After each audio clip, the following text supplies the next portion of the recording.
നമ്മളിവിടെ ഒന്നാമത്തെ കാര്യം സാവിയുടെ കേൾക്കാനായിട്ട് നമ്മൾ ഫസ്റ്റ് മനസ്സിൽ തീരുമാനം എടുക്കുക, ഇത് കൊണ്ടേ പോകണം എന്നുള്ള തീരുമാനം എടുക്കുക. ഒന്നാമത്തെ കേസ് എന്ത് വന്നു കഴിഞ്ഞാലും. പിന്നെ നിങ്ങൾ ഒരു ദിവസമോ 2 ദിവസമോ ക്ലാസ് ഇല്ലെന്ന് വെച്ചോ, ക്ലാസ് വൈകിയെന്ന് വെച്ചോ വിഷമിക്കുകയോ കാര്യങ്ങളോ, അയ്യോ സാറ് ക്ലാസ് എടുക്കുന്നില്ലല്ലോ, എന്ത് പറ്റി, എന്താണ്, അതാണ് ഇത്, അങ്ങനെ ഒന്നും ചിന്തിക്കേണ്ട കാര്യമില്ല. നിങ്ങളെ പാസ്സാക്കി വിട്ടിട്ടേ വേറെ കാര്യമുള്ളൂ കേട്ടോ. ഓക്കെ, നിങ്ങൾ കൂടെ നിന്നാൽ മതി, അതിനുവേണ്ടി നിങ്ങൾ മാക്സിമം കൂടെ നിന്നാൽ മതി. ഓക്കെ, അപ്പൊ നമുക്ക് ഫസ്റ്റ് ചൈൽഡ് ഡെവലപ്മെന്റും പെഡഗോജിയാണ്, അതായത് നമ്മുടെ സൈക്കോളജി ബേസ്ഡ് ആയിട്ടുള്ള കാര്യങ്ങളാണ് ഫസ്റ്റ് വരുന്നത് കേട്ടോ. ഫസ്റ്റ് വരുന്നത് അതിനെ ഡീറ്റെയിൽ ചെയ്യുന്നില്ല. പിന്നെ വരുന്നത് രണ്ടുപേരും മലയാളം തന്നെയല്ലോ ലാംഗ്വേജ് ആണോ? മലയാളം തന്നെയാണ്. അപ്പൊ മലയാളത്തിൽ നമുക്ക് അവതാരണം എന്ന് പറഞ്ഞിട്ടൊരു കാര്യം, ഗദ്യം, അതായത് 30 മാർക്കിനാണ്. അറിയാലോ, മാർക്കിന്റെ കാര്യങ്ങളൊക്കെ അറിയാലോ. അപ്പം അതില് കേന്ദ്രാശയം കണ്ടെത്തല്, നിഗമന രൂപീകരണം, വിശകലനം, അങ്ങനെയുള്ള കാര്യം. പിന്നെ പദ്യവുമായിട്ട് അതും സെയിം സാധനം തന്നെയാണ്, കാവ്യബിംബങ്ങൾ കണ്ടെത്താനും വ്യാഖ്യാനിക്കാനും ഒക്കെ ഉള്ളത്. പിന്നെ മാതൃഭാഷാ ബോധനം, കാരണം നിങ്ങൾ കുട്ടികളെ പഠിപ്പിക്കുന്നത് മലയാളത്തിലാണല്ലോ. അപ്പൊ മലയാളത്തിൽ പഠിപ്പിക്കേണ്ടതായിട്ടുള്ളത് കൊണ്ട് ഈ ഭാഷാ പഠന സിദ്ധാന്തങ്ങൾ നമ്മളെ നോം ചോസ്കിയൊക്കെ പറ്റി കേട്ടിട്ടില്ലേ? നോം ചോസ്കി കേട്ടിട്ടുണ്ടോ? ഉള്ളൂ. അപ്പൊ അദ്ദേഹവുമായിട്ട് ബന്ധപ്പെട്ട് അങ്ങനെയുള്ള ഭാഷാപരമായിട്ടുള്ള കുറെ സിദ്ധാന്തങ്ങളുണ്ട്. അപ്പൊ അതുമായിട്ട് ബന്ധപ്പെട്ടുള്ള കുറെ കാര്യങ്ങൾ പിന്നെ എന്ന് പറഞ്ഞു കഴിഞ്ഞാല് ഈ ഡിഫറൻഷ്യലി ഏബിൾഡ് ആയിട്ടുള്ള കുട്ടികളുമായിട്ട് ബന്ധപ്പെട്ടുള്ള പഠിപ്പിക്കേണ്ട കാര്യങ്ങളാണ് കുറെ കാര്യങ്ങൾ. പിന്നെ പാഠ്യപദ്ധതി, നമ്മുടെ കരിക്കുലം ഉണ്ടല്ലോ, കരിക്കുലവുമായിട്ട് ബന്ധപ്പെട്ട് നമ്മുടെ രീതിശാസ്ത്രം, അതുമായിട്ട് ബന്ധപ്പെട്ട് അങ്ങനെയുള്ള കുറച്ച് കാര്യങ്ങളാണ് ഭാഷാബോധന ശാസ്ത്രത്തിൽ വരുന്നത്. പിന്നെ വരുന്നത് ഭാഷാ സാഹിത്യമാണ്. നമ്മുടെ ഗ്രാമർ ഉണ്ടല്ലോ, ഗ്രാമർ, താളബോധം, സാഹിത്യ രൂപങ്ങൾ, പഴഞ്ചൊല്ലുകൾ, പ്രായോഗിക വ്യാകരണം, ശൈലികള്, പ്രയോഗങ്ങൾ, അങ്ങനെയൊക്കെ വരുന്ന കാര്യങ്ങളാണ് പിന്നെ വരുന്നത് മലയാളത്തില്. പിന്നെ സെക്കൻഡ് ആയിട്ട് വരുന്നത് മലയാളം അത്രേ ഉള്ളൂ. മലയാളം നമ്മൾ 2-3 ക്ലാസ് കൊണ്ട് മലയാളം നമ്മൾ തീർക്കും, അത്രേ ഉള്ളൂ മലയാളം. പിന്നെ വരുന്നത് ഇംഗ്ലീഷ് ആണ്. ഇംഗ്ലീഷ് പ്രോസ്, പോയംസ്, പിന്നെ ഈ പെഡഗോജിക്കൽ ആസ്പെക്ട്സ്, അതായത് നമ്മൾ കുട്ടികളെ പഠിപ്പിക്കേണ്ട പെഡഗോജി, അതായത് മദർ ടങ്ങിലാണല്ലോ നമ്മൾ പഠിപ്പിക്കേണ്ടത്, അങ്ങനെ വരുന്നത്. അതായത് റീഡിംഗ് കോംപ്രിഹെൻഷൻ എന്ന് വെച്ച് കഴിഞ്ഞാല് മറ്റേ കോംപ്രിഹെൻഷൻ, തീം, ഇന്റർപ്രിട്ടേഷൻ, അതായത് ഒരു പാരഗ്രാഫ് തന്നിട്ട് ക്വസ്റ്റ്യൻ ആൻസർ എഴുതാൻ പറയത്തില്ലേ, അങ്ങനെയുള്ള കാര്യങ്ങൾ. പിന്നെ അതിന്റെ തീംസ് ചിലപ്പോൾ പോയംസ് തന്നിരിക്കാം. മലയാളത്തിലും അങ്ങനെയുള്ളതുണ്ട്. പിന്നെ അതിന്റെ പെഡഗോജിക്കൽ ആസ്പെക്ട്സ്, അതായത് നമ്മൾ മലയാളത്തിൽ പഠിക്കുന്ന കാര്യങ്ങൾ ഇംഗ്ലീഷിലൂടെ പഠിക്കുക, അതായത് പെഡഗോജി, അതായത് ലാംഗ്വേജസ് എങ്ങനെ കൈകാര്യം ചെയ്യാം, ഭാഷ എങ്ങനെ കൈകാര്യം ചെയ്യാം, ക്ലാസ് റൂം എങ്ങനെ കൈകാര്യം ചെയ്യാം, അങ്ങനെയൊക്കെയുള്ള കാര്യങ്ങൾ. പിന്നെ ഡിഫറൻ്റ്ലി ഏബിൾഡ് ആയിട്ടുള്ള കുട്ടികൾക്ക് എങ്ങനെ ക്ലാസ് കൊടുക്കാം, പിന്നെ കരിക്കുലം എങ്ങനെ ട്രാൻസാക്ട് ചെയ്യാം, അങ്ങനെയൊക്കെയുള്ള കാര്യങ്ങളാണ്. പിന്നെ ലിറ്ററേച്ചർ, ലിറ്ററേച്ചർ, കൾച്ചറുമായിട്ടൊക്കെ ബന്ധപ്പെട്ടിട്ടുള്ള കാര്യങ്ങളാണ് പിന്നെ വരുന്നത്. പ്രോവർബ്സും ഫങ്ഷണൽ ഗ്രാമറും ബുക്സും അതേഴ്സും അങ്ങനെയൊക്കെ വരുന്നതാണ് പിന്നെയുള്ള ഇംഗ്ലീഷ് എന്ന് പറയുന്നത്. ഓക്കെ, പിന്നെ കുറച്ച് ഗ്രാമേഴ്സ് ഉണ്ട്, ആർട്ടിക്കിൾ, അതായത് ഫസ്റ്റ് കഴിഞ്ഞു കഴിഞ്ഞാല് സെക്കൻഡ് ലാംഗ്വേജസ് ആയിട്ട് വരുന്ന കോംപ്രിഹെൻഷൻ, പാസേജസും, ആർട്ടിക്കിളും, കോൺകോഡും, എസ് ഓർ നോ ക്വസ്റ്റ്യൻസും, WH ക്വസ്റ്റ്യൻസും, ടെൻസും, ഫ്രൈസൽ വെർബ്സും, പ്രോനൗൺസും, ലിങ്കേഴ്സും, ജെൻഡേഴ്സും, ഡിറ്റർമിനേഴ്സും, പ്രപ്പോസിഷൻസും ഒക്കെ, vocabulary, inflections, suffix, prefix, antonyms, synonyms, idioms, friezes, ഇങ്ങനെയൊക്കെ വരുന്ന ഗ്രാമർ പോർഷൻസ് ഉണ്ട്, കുറച്ച് ഏരിയാസ്. ഓക്കെ, അതാണ് പിന്നെ വരുന്ന കാര്യങ്ങൾ. പിന്നെ നിങ്ങൾക്കുള്ളതെന്ന് പറഞ്ഞു കഴിഞ്ഞാൽ എൻവയോൺമെന്റൽ സയൻസ് ആണ് അല്ലെ. EVS എന്ന് പറയുന്ന കാര്യം, അതില് family, water, agriculture, vehicles, soil, earth, shelter, disease, food, job, public institute, energy, animal world, plant, fruits, first AIDS, solar systems, air, light, ഇങ്ങനെയൊക്കെയുള്ള സിമ്പിൾ ആയിട്ടുള്ള കുറെ ഫാക്ട്സുകൾ നമുക്ക് പഠിക്കാനുള്ളത്. ഓക്കെ, അതായത് ഈ പറഞ്ഞ കാര്യങ്ങളെല്ലാം പലതും സൈക്കോളജിയിൽ വരുന്നതുമാണ്, നോർമലായിട്ട് നമ്മൾ പഠിക്കും. ഇപ്പൊ family relationship, job, duties of family members, ഈ കാര്യങ്ങളൊക്കെ നമ്മളെ സൈക്കോളജിയിൽ സോഷ്യൽ സൈക്കോളജി എന്ന് പറഞ്ഞ സാധനം ഉണ്ടല്ലോ. അത് നിങ്ങൾ സാധാരണ ഇതിന്റെ ഒരു ഡെപ്ത് കിടക്കുന്നത് 5, 6, 7 9ാം ക്ലാസ്സിലാണ് ഈ ചാപ്റ്ററെ കിടക്കുന്നത്. ഈ പറഞ്ഞ കാര്യങ്ങളില്ലേ, 9ാം ക്ലാസ്സിൽ സോഷ്യലിൽ കിടപ്പുണ്ട് ഈ കാര്യങ്ങൾ നല്ല അടിപൊളിയായിട്ട് ഞാൻ പഠിപ്പിച്ചു തരും. ഓക്കെ. പിന്നെ വാട്ടറും അങ്ങനെ തന്നെയാണ്. വാട്ടറിന്റെ resources, sources, conservations, water pollutions, prevention of water pollutions, അങ്ങനെയൊക്കെയുള്ള കാര്യങ്ങൾ. പിന്നെ കൃഷിയുമായിട്ട് ബന്ധപ്പെട്ടിട്ടുള്ള അഗ്രികൾച്ചറിന്റെ tools, agriculture products, herbal gardens, പിന്നെ വെഹിക്കിൾസ്, ടൈപ്സ് ഓഫ് വാഹനങ്ങളില്ലേ, ടൈപ്സ് ഓഫ് വെഹിക്കിൾസ് അത് യൂസ് ചെയ്യുന്ന കാര്യങ്ങൾ. പിന്നെ soils, different soils, soil pollutions, prevention of soil pollutions, soil erosions. അതിന്റെ നോട്ട്സ് ഞാൻ ഇന്ന് ടെലഗ്രാമിൽ അപ്ഡേറ്റ് ചെയ്തിട്ടുണ്ട്. സോയിലിനെ പറ്റിയുള്ള ഒരു സാമ്പിൾ ആയിട്ട് കാണുമെന്ന് തോന്നുന്നു നിങ്ങൾ. ഓക്കെ ആയിരുന്നോ? സോയിൽ പൊല്യൂഷൻസ് ഒക്കെ ഞാൻ നോട്ട് അപ്ലോഡ് ചെയ്തിട്ടുണ്ട് ടെലഗ്രാം ചാനലിൽ. പിന്നെ ഇക്കോസിസ്റ്റം, എൻവയോൺമെന്റൽ പ്രൊട്ടക്ഷനും റെമഡീസ്, മെഷേഴ്സ്, അങ്ങനെയുള്ള കാര്യങ്ങൾ. പിന്നെ ഷെൽട്ടേഴ്സിനെ പറ്റിയുള്ള കാര്യങ്ങൾ. പിന്നെ ഡിഫറൻഷ്യൽ ആയിട്ടുള്ള ഡിസീസ്, അതിന്റെ റെമഡിയൽ മെഷേഴ്സ്, ഹെൽത്ത് ഹാബിറ്റ്സ്. പിന്നെ food, natural food, artificial food, അതിന്റെ മെറിറ്റ്, ഡിമെറിറ്റ്സ്. പിന്നെ ഡിഫറെന്റ് ടൈപ്സ് ഓഫ് ജോബ്സ്, ജോലികൾ, അതിന്റെ ടൂൾസ്. പിന്നെ പബ്ലിക് ഇൻസ്റ്റിറ്റ്യൂട്ടിന്റെ സർവീസസ്, അതാണ് പബ്ലിക് ഇൻസ്റ്റിറ്റ്യൂട്ട് എന്ന് പറയുന്നത്. പിന്നെ energy, type of energy, conventional, non conventional എനർജിയെ പറ്റി പഠിക്കുക. പിന്നെ അനിമൽ വേൾഡ് എന്ന് പറഞ്ഞൊരു വെറൈറ്റി ഓഫ് അനിമൽസിന്റെ മൂവ്മെന്റ്സ്, ഹാബിറ്റ്സ്, അതിന്റെ യൂസസ്, അങ്ങനെയുള്ള കാര്യങ്ങൾ പഠിക്കുക അനിമൽസിനെ കുറിച്ച്. പിന്നെ പ്ലാന്റ്സ്, വെറൈറ്റി ഓഫ് പ്ലാന്റ്സ്, അതായത് herbal plants, herbal gardens, photosynthesis, ഇങ്ങനെയുള്ള കാര്യങ്ങൾ. പിന്നെ ഫസ്റ്റ് എയ്ഡ്സ്, അതില് നമുക്ക് ഷുവർട്ടി ഉള്ള ഒരു 1-2 മാർക്കിന് ഷുവർട്ടി ചോദിക്കുന്ന ഒരു ഏരിയയാണ് ഇവിടുത്തെ ഈ ഫസ്റ്റ് എയ്ഡ് എന്ന് പറയുന്നത്. ഫസ്റ്റ് എയ്ഡ് എന്ന് പറയുന്നത് ഇപ്പം കേട്ടറ്റിനാണ് മുമ്പ് ചോദിച്ചുകൊണ്ടിരുന്നത് സ്ഥിരമായിട്ട്. ഇപ്പൊ നമ്മുടെ മിക്ക എക്സാമിന്റെയും ഒരു സ്പെഷ്യൽ സബ്ജക്റ്റ് ആയിട്ട് മാറിയിട്ടുണ്ട് അല്ലേ? PSC കണ്ടിട്ടുണ്ടോ? കണ്ടിട്ടുണ്ട്. മിക്ക എക്സാമിന്റെ ഒരു സ്പെഷ്യൽ LDക്ക് വരെ ഉണ്ട്, സ്പെഷ്യൽ സബ്ജക്റ്റ് ആയിട്ട് അത് മാറ്റിയിട്ടുണ്ട് ഫസ്റ്റ് എയ്ഡ്സിൽ. അപ്പോൾ ഫസ്റ്റ് എയ്ഡിനെ കുറിച്ച് പഠിക്കുക. പിന്നെ നമ്മളെ പ്ലാനറ്റ്സ്, സോളാർ സിസ്റ്റത്തെ പറ്റി പഠിക്കുക. പ്ലാനറ്റ്സിനും സ്റ്റാർസ്, സ്കൈ, വാട്ടർ, പിന്നെ എയർ പൊല്യൂഷൻസ്, അതിന്റെ റെമഡി. പിന്നെ ലൈറ്റിനെ കുറിച്ച് പഠിക്കുമ്പോൾ നമ്മുടെ കണ്ണിന്റെ പ്രൊട്ടക്ഷൻസ്, ലൈറ്റിന്റെ source, reflection of light, shadow, നിഴല്, ഇങ്ങനെയുള്ള കാര്യങ്ങൾ. പിന്നെ സയൻസുമായിട്ട് ബന്ധപ്പെട്ട് സയൻസിന്റെ പെഡഗോജിയും കൂടെ പഠിക്കണം അതിന്റെ കൂട്ടത്തിൽ. അതായത് സയൻസ് പഠിപ്പിക്കുന്നതിന്റെ സ്കോപ്പ്, അതിന്റെ മീനിങ്, സയൻസിന്റെ ഹിസ്റ്ററി, ഒരു ഹ്യൂമൻ ഡെവലപ്മെന്റിന് സയൻസിന്റെ പ്രാധാന്യം, അതുപോലെ തന്നെ ഈ നമ്മുടെ സയൻസ് പഠിക്കുന്നതിനുള്ള എയിംസ് ഓഫ് ലേണിംഗ് സയൻസ്, അത് കോഗ്നിറ്റീവ് ഏരിയ, കുറെ process skill areas, scientific attitude, application area, scientific creativity, അങ്ങനെയുള്ള കുറെ കാര്യങ്ങൾ. അതായത് പെഡഗോജിക്കൽ ലെവലുള്ള സയൻസ്, അതുമായിട്ട് ബന്ധപ്പെട്ട ലേണിംഗ് എയ്ഡ്സുകൾ, unit analysis, pedagogic analysis, action research, valuation systems, അങ്ങനെ വരുന്ന കുറെ മേഖലകൾ അവിടെ പഠിക്കാനുണ്ട്. ഓക്കെ. പിന്നെ നിങ്ങൾക്കുള്ളത് മാത്തമെറ്റിക്സ് ആണ്. മാത്തമെറ്റിക്സിനെ പറ്റി വല്ല ഐഡിയ ഉണ്ടോ? രണ്ടുപേർക്കും മാത്തമെറ്റിക്സ് വെയിറ്റ് ചെയ്തു.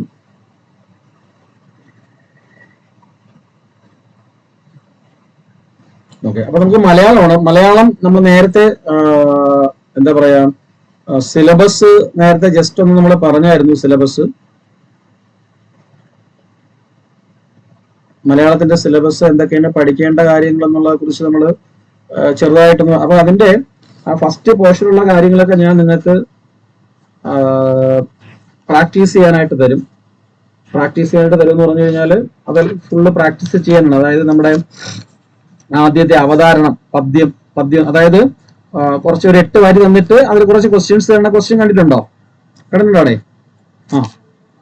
മലയാളത്തിലെ ഒരു സെക്ഷൻ അതാണ്. അതായത് അവതാരണം, പദ്യം എന്നുള്ളതാണ്. അത് നമുക്കൊരു 10ഓളം പദ്യങ്ങൾ വെറുതെ ചെയ്യാം നമുക്ക്.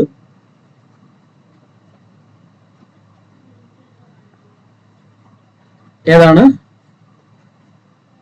പ്രാക്ടീസ്? അത് ഗ്രൂപ്പിലിടും. എക്സാം എല്ലാം നടത്തും. എക്സാം ഒക്കെ ഉണ്ട്, ഇഷ്ടംപോലെ എക്സാംസ് ഉണ്ട്. അവതാരണം, പദ്യം, അതിൽ നമുക്കൊരു 10ഓളം പദ്യം നമുക്ക് പരിചയപ്പെടാം. അത് നിങ്ങളെ കൊണ്ട് ചെയ്യിപ്പിക്കാം. അതുപോലെ തന്നെ രണ്ടാമത്തെ സെക്ഷൻ എന്ന് പറയുന്നത് അവതാരണം, ഗദ്യം. ഈ പ്രീതിക്ക് എത്രയൊക്കെ മാർക്കിനാണ് പോയിട്ടുള്ളത്? പ്രീതി 75 വരെയൊക്കെ വരും. ഓക്കെ. 82 ആണ് വേണ്ടത്. അപ്പൊ ഞാൻ നേരത്തെ ഒരു മാർക്കിന്റെ ഒരു ഡിസ്ട്രിബ്യൂഷൻ ഒക്കെ പറഞ്ഞായിരുന്നു. നമ്മൾ ഈ ക്ലാസ്സിൽ ഫുള്ള് നിങ്ങൾ ഇരിക്കുകയാണെങ്കിൽ അതേ രീതിയിൽ എത്ര മാർക്ക് കിട്ടുമെന്നുള്ള ഞാൻ പറഞ്ഞത് 105, 110 എത്രയായിരുന്നു? 110. വളരെ മിനിമൈസ് ചെയ്ത് 110. ആദ്യത്തെ സൈക്കോളജി, പിന്നെ ബാക്കിയുള്ള ഇംഗ്ലീഷ്, മാത്സ്, ബാക്കിയുള്ള മലയാളം, ജനറൽ സയൻസ്, EVS എല്ലാം കൂടെ ചെയ്തത് 110 മാർക്ക് മിനിമം. റെഗുലർ ക്ലാസ്സിൽ മാത്രം, നോട്ട്സ് ഒന്നും വേണ്ട, ക്ലാസ്സിൽ മാത്രം ഇരുന്നാൽ മതി, നിങ്ങൾക്ക് കിട്ടും. എല്ലാത്തിനും നോട്ട്സ് തരും. നോട്ട്സ് നിങ്ങൾക്ക് ടെലഗ്രാം ചാനലിൽ അപ്ഡേറ്റ് ചെയ്യുന്നതായിരിക്കും. അപ്പൊ അതിന് ഇഷ്ടമുള്ള നോട്ട്സ് നിങ്ങൾക്ക് എടുത്ത് പഠിക്കാം. മലയാളത്തിലും ഇംഗ്ലീഷിലൊക്കെ ഉള്ള നോട്ട്സ് ഉണ്ടായിരിക്കും. പ്രീതിയും മലയാളത്തിൽ തന്നെയാണ് പരീക്ഷ എഴുതുന്നത്, ആണോ? അതെ, ഓക്കെ ഓക്കെ ഓക്കെ. പിന്നെ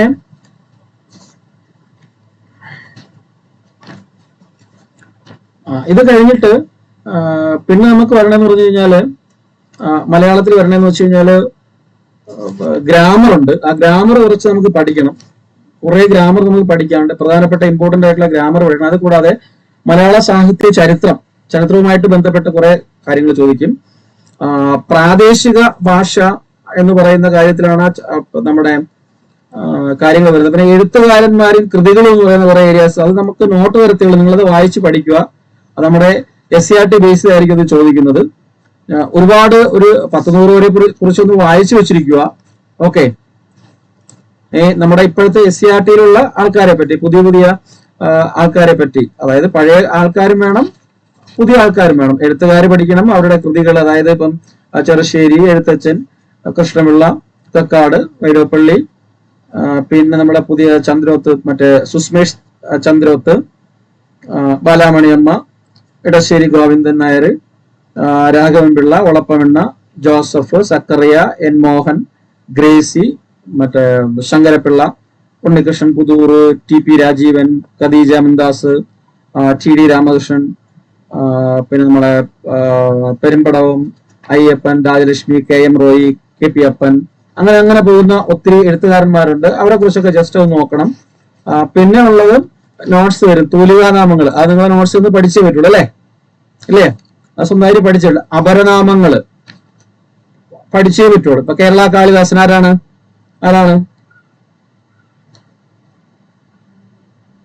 കേരളവർമ്മ വലിയ കൊയ്ത്താണ്. കേരള വ്യാസൻ ആരാ? തമ്പുരാൻ അല്ലേ. ഓർഫ്യൂസ് ആരാ? മലയാളത്തിന്റെ ഓർഫ്യൂസ് ചങ്ങമ്പുഴ. കേരള ടാഗോർ ആരാ? വള്ളത്തോള്. കേരള പുഷ്കിനോ?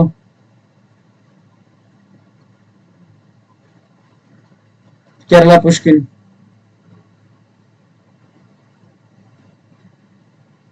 അറിയത്തില്ല.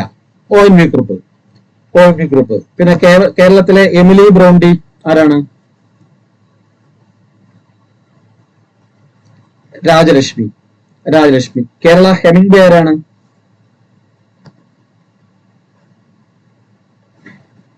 Hemingway MD Vasudevan Nair. ഇതൊക്കെ വളരെ സിമ്പിൾ ആയിട്ടുള്ള ജനറൽ GK ആണ്. പിന്നെ വിളിപ്പേരുകളുണ്ട്. ഋതുക്കളുടെ കവി ചെറുശ്ശേരി. നിളയുടെ കഥാകാരൻ MD വാസുദേവൻ നായർ. മിസ്റ്റിക് കവി എന്നറിയപ്പെടുന്നവരാണ്. മിസ്റ്റിക് കവി, ദാർശനിക കവി എന്നൊക്കെ അറിയപ്പെടുന്നത് G. ശങ്കരക്കുറുപ്പ്, അല്ലെ? ശക്തിയുടെ കവി, എല്ലുറപ്പുള്ള കവിതകളുടെ കവി എന്ന് പറയട്ടെ, ശരിയാണ്. കുട്ടനാടിന്റെ കഥാകാരൻ എന്ന് പറയുന്നത് ആരാണ്? തകഴിയാണ്, അല്ലെ? മയ്യഴിയുടെ കഥാകാരൻ എന്ന് പറയുന്ന ആരാണ്? M. മുകുന്ദനാണ്. അപ്പൊ അങ്ങനെയൊക്കെയുള്ള കുറെ കാര്യങ്ങള്. പിന്നെ ഉപന്യാസം, അതുമായിട്ട് ബന്ധപ്പെട്ട് പഴഞ്ചൊല്ലുകള്, അർത്ഥങ്ങള്, ശൈലികള്, അല്ലെ? അതൊക്കെ നമ്മൾ കുറെ നോട്ട്സ് വായിച്ചു കഴിഞ്ഞാലേ കിട്ടത്തുള്ളൂ. നമുക്ക് ഒരിക്കലും പഠിപ്പിക്കാൻ പറ്റത്തില്ലല്ലോ ശൈലിയൊന്നും. ഓക്കെ. പിന്നെ ചിലപ്പോൾ തർജ്ജമ ചിലപ്പോൾ ചോദിക്കാം. അതായത് ഇംഗ്ലീഷ് തന്നിട്ട് അതിന്റെ മലയാളം. പിന്നെ ഗ്രാമർ ഏരിയ ആണ്. കുറച്ച് പ്രധാനപ്പെട്ട കുറെ ഗ്രാമർ ഏരിയകൾ അതിൽ പറഞ്ഞിട്ടുണ്ട്. അതിലിപ്പോ വിപരീത പദങ്ങൾ, അത് ഇത്, പിന്നെ നമ്മുടെ ക്രിയാവിഭാഗങ്ങളെ കുറിച്ച് പഠിക്കണം. ക്രിയകള്, സകർമ്മ ക്രിയകള്, അകർമ്മ ക്രിയകള്, കേവല ക്രിയകള്, പ്രയോജക ക്രിയകൾ. അതിൽ തന്നെ ഇപ്പൊ കേവല ക്രിയകൾ വരുമ്പോ കാരിതം, അകാരിതം. പ്രയോജന ക്രിയ വരുമ്പോഴത്തേക്ക് അതിലും കേവലം, പ്രയോജകം. പിന്നെ പൂർണ്ണക്രിയ, അപൂർണക്രിയ, മുറ്റുവിന, പറ്റുവിന, പേരച്ചം, വിനയച്ചം, അല്ലെ? അതിൽ തന്നെ മുൻവിനയിച്ചുണ്ട്, പിൻവിനയിച്ചുണ്ട്, തൻവിനയിച്ചുണ്ട്, നടുവിനയിച്ചുണ്ട്, പാർശ്വ വിനയിച്ചുണ്ട്. പിന്നെ വിശേഷണം പഠിക്കണം. ഭേദകം എന്ന് പറയുന്ന കാര്യം, നാമവിശേഷണം, ക്രിയാവിശേഷണം, വിശേഷണം എന്നൊക്കെ പറഞ്ഞിട്ട് കുറെ കാര്യം. പിന്നെ ശുദ്ധം, പിന്നെ നമാംഗജം, ക്രിയാംഗജം, വിഭാവകം, സാഖ്യം, പരിമാണികം, സർവനാമികം എന്നൊക്കെ പറഞ്ഞിട്ടുള്ള പോകുന്ന കുറച്ച് കാര്യങ്ങൾ. ഇതിന്റെ പ്രകാരം പഠിക്കണം, പലതരത്തിലുള്ള പ്രകാരങ്ങള്, തദ്ധിതം, പിന്നെ സമാസം, സന്ധി. അപ്പൊ ഇങ്ങനെയുള്ള ഗ്രാമറൊക്കെ നമുക്ക് പഠിക്കാം. ബാക്കിയുള്ള ഞാൻ പറഞ്ഞ കാര്യങ്ങൾ നോട്ട്സ് വരും. അത് നോട്ട്സ് നിങ്ങളുടെ കയ്യിലൊക്കെ ഇഷ്ടംപോലെ നോട്ട്സ് വേണം. അതിൽ നിന്നൊക്കെ വായിച്ചെടുത്തോളണം. കോമൺ ആയിട്ടുള്ള കാര്യങ്ങളെ സാധാരണയായിട്ട് ചോദിക്കാറുള്ളൂ കേട്ടോ. ഓക്കെ. പിന്നെ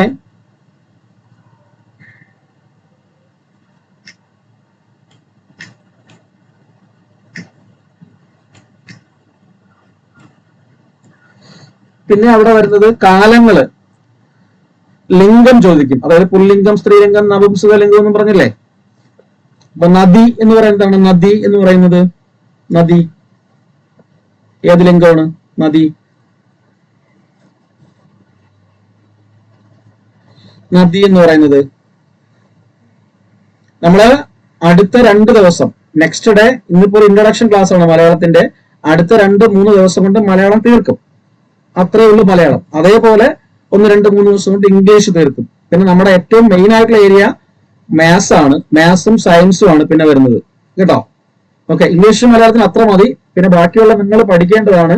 ഇംഗ്ലീഷിന്റെ ഗ്രാമർ ഒഴികെയുള്ള ബാക്കിയുള്ള വൊക്കാബുലറി ഏരിയസ് നിങ്ങൾ പഠിക്കേണ്ടതാണ്. കൃത്യമായ നോട്ട്സ് വരും. അപ്പൊ അത് പഠിക്കുക കേട്ടോ. പഠിച്ചാലേ മാർക്ക് കിട്ടുള്ളൂ. നമ്മൾ സിനോണിംസും അനോണിംസും അതും ഇതും അന്തും കുന്തും പ്രിപ്പോസിഷൻസും അതൊക്കെ നമ്മൾ ഇരുന്ന് കുത്തിയിരുന്ന് വായിച്ച് പഠിച്ചാലേ കിട്ടത്തുള്ളൂ. അപ്പൊ അത് പഠിപ്പിച്ചു തരും എങ്ങനെ പഠിക്കണമെന്നൊക്കെ ഉള്ളത്. ട്രിക്കുകളൊക്കെ പറഞ്ഞു തരും.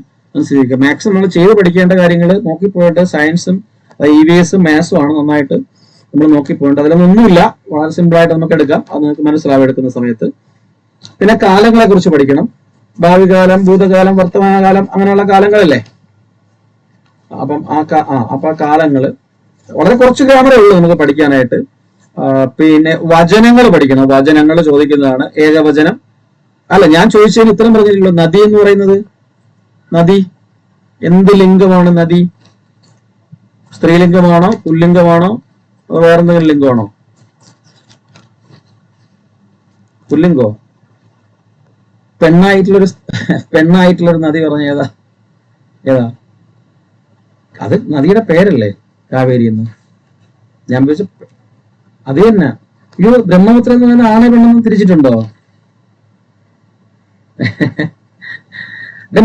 സാധാരണയായിട്ട് പുല്ലിംഗമുണ്ട്, സ്ത്രീലിംഗമുണ്ട്.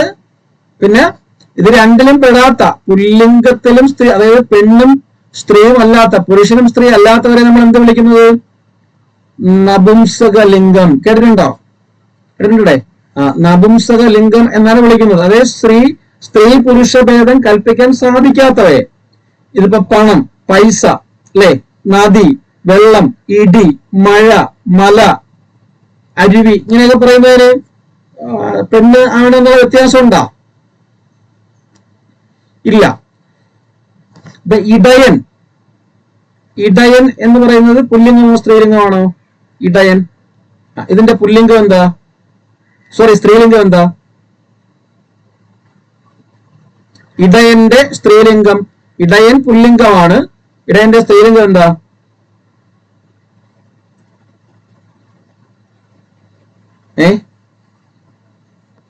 ഇടയൻ, ഇടയത്തി. അതെങ്ങനെ സിമ്പിൾ ആയിട്ടുള്ള ചോദിക്കും. നമ്മൾ കുറച്ച് വായിച്ചു വെച്ച് കഴിഞ്ഞാൽ കിട്ടും.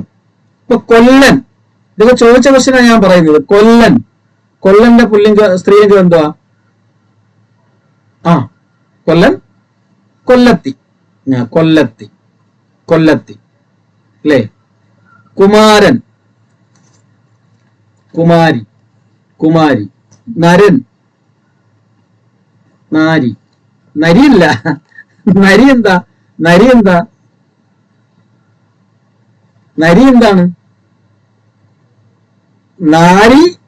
നാരൻ എന്ന് പറഞ്ഞു കഴിഞ്ഞാൽ, നരൻ എന്ന് പറഞ്ഞു കഴിഞ്ഞാല് പുരുഷൻ, മനുഷ്യൻ എന്നൊക്കെയുള്ള അർത്ഥം. നാരി എന്ന് പറഞ്ഞു കഴിഞ്ഞാല് സ്ത്രീ എന്നുള്ളതാണ്. നരി എന്താ? കുറുക്കൻ. നിങ്ങളെ കുറുക്കനില്ലേ? കുറുക്കനാണ് നരി. പിഷാരടി എന്ന് പറഞ്ഞാൽ പുല്ലിംഗോ സ്ത്രീലിംഗോ? പിഷാരടി പുല്ലിംഗമാണ്. അതിന്റെ സ്ത്രീലിംഗം എന്താ?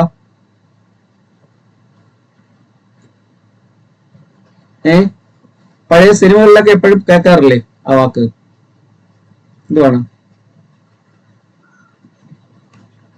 ഈ കോഴിക്കോട് കണ്ണൂർ ഭാഗത്താണ് പിഷാരടിമാര് കൂടുതലുള്ളത് അല്ലേ? ഷാരസ്യാർ എന്ന് കേൾക്കത്തില്ലേ? ഷാരസ്യാർ എന്നല്ലേ പിഷാരസ്യാർ അല്ലേ? കേട്ടിട്ടുണ്ടോ? പിഷാരസ്യാർ, പിഷാരസ്യാർ എന്നാണ്. ഇപ്പൊ ചാക്യാർ,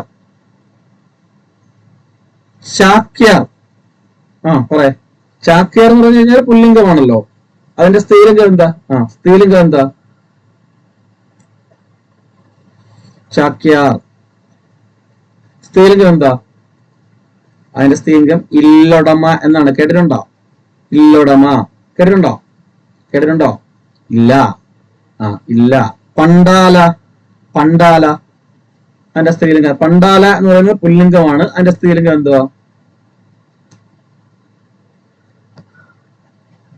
പണ്ടാല. കോവിലമ്മ. കേട്ടോ? കോവിലമ്മ. ഇപ്പം മാടമ്പി, മാടമ്പി അതിന്റെ മാടമ്പി എന്ന് പറയുന്നത് പുല്ലിംഗം. അതിന്റെ സ്ത്രീലിംഗം ആണെങ്കിലോ? നീ വലിയ മാടമ്പിയാണെന്ന് പറയത്തില്ല. അതിന്റെ പുല്ലിംഗമായിട്ട് സ്ത്രീലിംഗമായിട്ട് എന്ത് പറയും? സിനിമയെല്ലാം കേൾക്കാറുണ്ടോ ഡയലോഗ്? കെട്ടിലമ്മ. കേട്ടിട്ടുണ്ടോ? കെട്ടിലമ്മ. മറ്റത് ഇല്ലൊടമ്മ. ചാക്യാറാണെങ്കിൽ ഇല്ലൊടമ്മ. ഇപ്പൊ കൈമൾ, കൈമൾ, കൈമൾ പുരുഷനാണല്ലോ, ആണല്ലോ. ഓക്കെ, എങ്കിൽ അതിന്റെ സ്ത്രീ എന്ത് വിളിക്കും? കൈമൾ വർഗത്തിലുള്ള, കൈമളിന്റെ കാറ്റഗറിയിലുള്ള സ്ത്രീകളെ എന്താ വിളിക്കുന്നത്?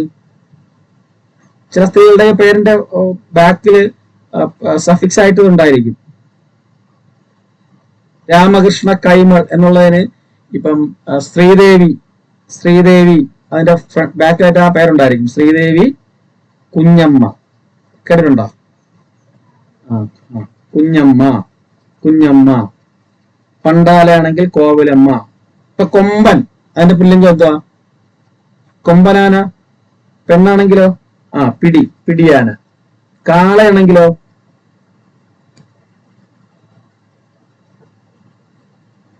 കാള. കാളയുടെ കാള ആണാണല്ലോ. പശുവർഗത്തില് ആണ്, കാളയാണ്. അഞ്ചിപ്പോ പെണ്ണിനെ നമ്മൾ എന്താ വിളിക്കുന്നത്? പശു എന്നല്ലേ വിളിക്കുന്നത്? കാള പശു, കാള പശു, കാള പശു. ആണാൾ, ആണാൾ, ആണാൾ അതിന്റെ പുല്ലിംഗ സ്ത്രീലിംഗം എന്തുവാ? ആണാൾ. ആണാൾ എന്താണ്? ആണാണെങ്കിൽ പെണ്ണാൾ, പെണ്ണാൾ. അപ്പൊ ഇങ്ങനെ ഇതെല്ലാം ചോദിച്ചതാണ്. ഇപ്പൊ ഞാൻ എഴുതിയിരിക്കുന്ന ഇതെല്ലാം ചോദിച്ച ക്വസ്റ്റ്യൻസ് ആണ്. ഇതെല്ലാം ചോദിച്ച ക്വസ്റ്റ്യൻസ് ആണ് കേട്ടോ. കേട്ടിട്ടായിരുന്നാലും മറ്റ് എക്സാമുകൾക്കായിരുന്നാലും എല്ലാം ചോദിച്ചതാണ്. പ്രഫു ആണെങ്കിൽ എന്താ? പ്രഫു, പ്രഫു, പ്രഫു. ഞാൻ എഴുതിയപ്പോ ചോദിച്ചതാണ് പ്രഫു, പ്രഫു. പ്രഫു എന്താണ്? പ്രഫു നമുക്ക് അറിഞ്ഞുകൊണ്ടെങ്കിൽ നമ്മൾ ഉത്തരം കണ്ടാലും എഴുതത്തില്ല. പ്രഫി എന്ന് കാണും, നമ്മൾ ഒരിക്കലും അത് എഴുതത്തില്ല ഇല്ലേ? പ്രഫി എന്ന് കണ്ടു കഴിഞ്ഞാല് എഴുതൂ? ഇല്ല. പക്ഷെ യഥാർത്ഥ ഉത്തരം പ്രഫി എന്നാണ്. പ്രഫു, പ്രഫി. വിദ്വാൻ ആണെങ്കിലോ? വിദ്വാൻ, വിദ്വാൻ. വിദ്വാൻ ആണെങ്കിലോ? വിദ്യ. വിദ്വാൻ ആണെങ്കിൽ വിദൂഷി എന്നാണ്. വിദൂഷി. സ്ത്രീലിംഗം വിദൂഷി. അപ്പൊ ഇങ്ങനെയുള്ള സ്ത്രീലിംഗം, പുല്ലിംഗം, അതൊക്കെ നമുക്ക് സിമ്പിളായിട്ട് മാർക്ക് പോകുന്ന കാര്യങ്ങളാണ്. പിന്നെ ഏകവചനം, ബഹുവചനം അത് സിമ്പിളായിട്ട് മാർക്ക് പോകുന്ന ഒരു കാര്യമാണ്. ഇപ്പം നമുക്കറിയാം ഏകവചനം എന്ന് പറഞ്ഞാൽ ഏകവചനം നമുക്ക് സിമ്പിളായിട്ട് അറിയാം അല്ലേ? ഏകവചനം എന്ന് വെച്ചാൽ എന്തിനെ കുറിക്കുന്നതാണ്? ഏകവചനം. ഏകവചനം എന്ന് പറഞ്ഞാൽ എന്തിനെ കുറിക്കുന്നതാണ്? ഏകവചനം ഒറ്റ ആളാണ് അല്ലേ? ഇപ്പൊ ആന, ആന എന്ന് പറയുന്ന ഏകവചന ബഹുവചനോ? ഇപ്പൊ കഴുത ഏകവചന ബഹുവചനോ? ഏകവചനം. മനുഷ്യൻ ഏകവചന ബഹുവചനോ?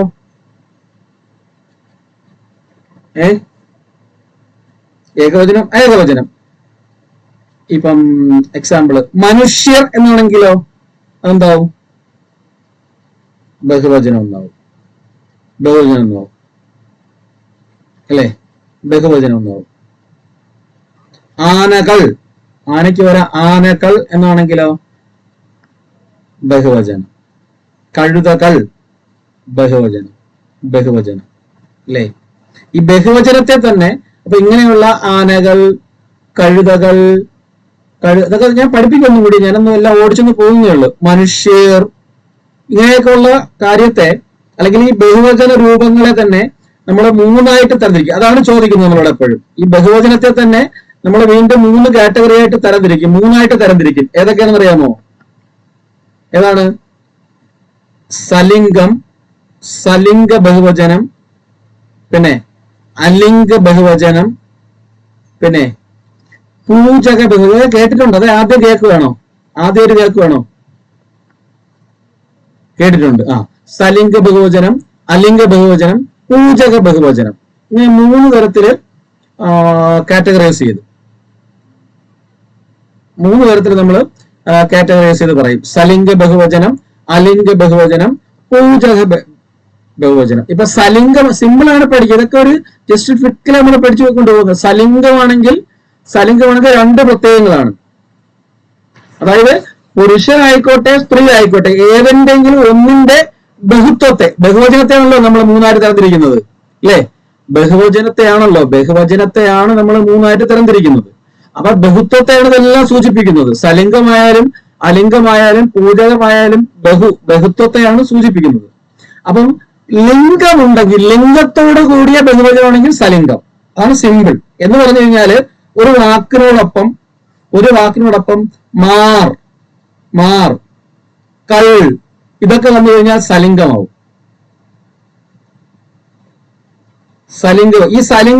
ഈ സലിംഗത്തെ തന്നെ നമുക്ക് വീണ്ടും തരംതിരിക്കാം. സലിംഗ ബഹുവചനത്തെ തന്നെ നമുക്ക് വീണ്ടും തരംതിരിക്കാം. ഇത് കാണാപ്പാടം ഒന്ന് പഠിച്ചു പോവുക, നോട്ടുകളുടെ ആവശ്യമില്ല. സലിംഗത്തെ തന്നെ നമുക്ക് വീണ്ടും തരംതിരിക്കാൻ പറ്റും. ഇതാണ് എപ്പോഴും ചോദിക്കുന്നത്. സലിംഗം, അതായത് ലിംഗമുള്ള, സലിംഗം എന്ന് പറയുന്നത് ലിംഗമുള്ള ബഹുവചന രൂപങ്ങൾ. അതായത് മാറെന്നോ കള്ളെന്നോ ഒക്കെ വന്നു കഴിഞ്ഞാല്, പ്രത്യേകം വന്നു കഴിഞ്ഞാല്, ഇപ്പൊ വനിതകൾ എന്താണ്? സലിംഗമല്ലേ?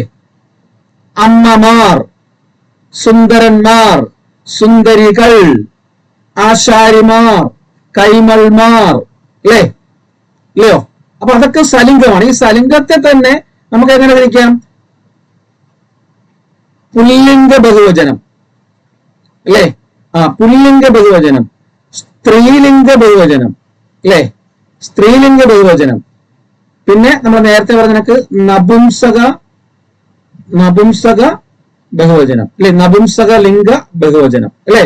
നപുംസകം എന്ന് പറഞ്ഞാൽ ആണുമല്ല പെണ്ണുമല്ലാത്തത് അല്ലെ? നമ്മൾ നേരത്തെ പറഞ്ഞ പോലെ ഉള്ളത്. ആണുമല്ല പെണ്ണുമല്ലാതെ നമ്മൾ ഉൾപ്പെടുത്തുന്നതാണ് മലയെന്നും തീയെന്നും ഇടിയെന്നും മഴയെന്നൊക്കെ പറയുന്ന, അങ്ങനെ നപുംസക ലിംഗം. ഇപ്പം ആശാരി ഞാൻ ഇപ്പൊ പറഞ്ഞ ആശാരി എന്ന് പറയുന്നതിന്റെ സലിംഗ ബഹുവചനം എന്താണ്? ആശാരിയുടെ സലിംഗ ബഹുവചനം എന്താണ്? പറയാം. ആശാരിമാർ. അപ്പൊ ഇത് പുല്ലിംഗ ബഹുവചനമാണോ സ്ത്രീലിംഗ ബഹുവചനമാണോ നപുംസകലിംഗ ബഹുവചനമാണോ? പുല്ലിംഗ ബഹുവചനം സിമ്പിൾ ആണ്.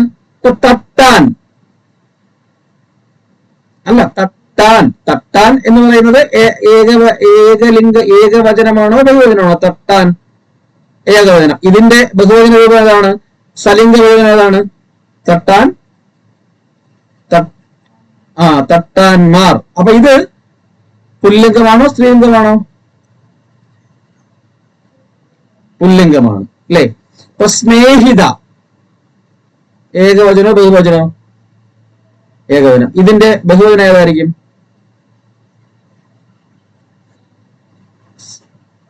സ്നേഹി. ബഹുവചനം ഏതാ? സ്നേഹിതന്മാർ. എന്താണ്? സ്നേഹിതന്മാർ. ഇത് പുല്ലിംഗമാണോ സ്ത്രീലിംഗമാണോ? സോറി, സ്നേഹിതന്മാർ എന്ന് സ്നേഹിതമാർ അല്ലേ? ഞാൻ സ്നേഹിത എന്നല്ലേ പറഞ്ഞത്? സ്നേഹിതമാർ. അപ്പൊ ഇത് പുല്ലിംഗമാണോ സ്ത്രീലിംഗമാണോ?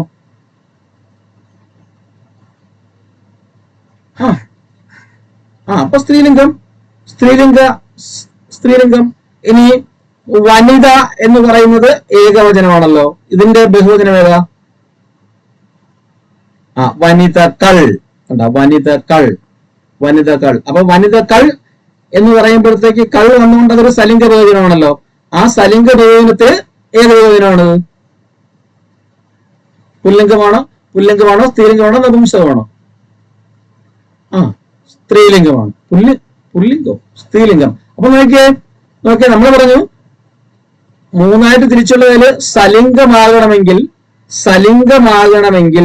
എന്ത് വേണം അതില്? മാർ എന്നോ,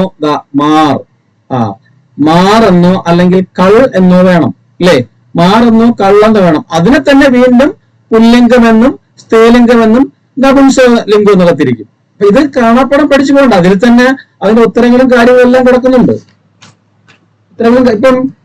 ഇപ്പം എക്സാമ്പിള്, മല എന്ന് പറയുന്നത് ഏകവചനോ ബഹുവചനോ?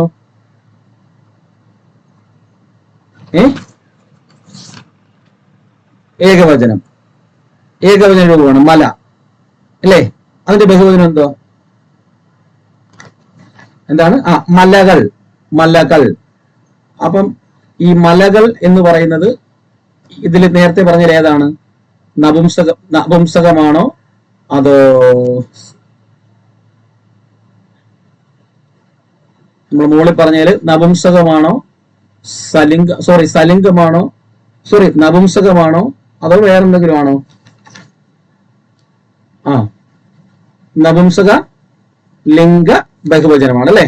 സ്ത്രീലിംഗമല്ല, പുല്ലിംഗമല്ല. കാരണം നദികളെയും മലകളെയും നമുക്ക് എന്ത് ചെയ്യാൻ പറ്റത്തില്ല, ആണ് കൊണ്ടുവന്നിരിക്കാൻ പറ്റത്തില്ല. ഇപ്പൊ വീട് ഏകവചനമാണ്, വീട് ഏകവചനമാണ്. അതിന്റെ ബഹുവചനം ഏതാ? വീടുകൾ. അപ്പൊ ഇത് സ്ത്രീലിംഗമാണോ, പുല്ലിംഗമാണോ, നപുംസകമാണോ?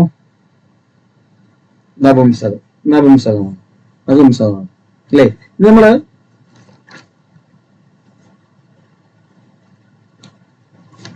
ഓക്കെ. പിന്നെ ഇതിൽ തന്നെ ബഹുവചനം തന്നെ ആലിംഗ ബഹുവചനം എന്ന് പറഞ്ഞ രൂപമുണ്ട്. ആലിംഗം അല്ലെങ്കിൽ സാമാന്യ ലിംഗം എന്ന് പറഞ്ഞൊരു സാധനമുണ്ട്. സാമാന്യ ലിംഗ ബഹുവചനം എന്ന് പറഞ്ഞൊരു സാധനമുണ്ട്. സാമാന്യ ലിംഗം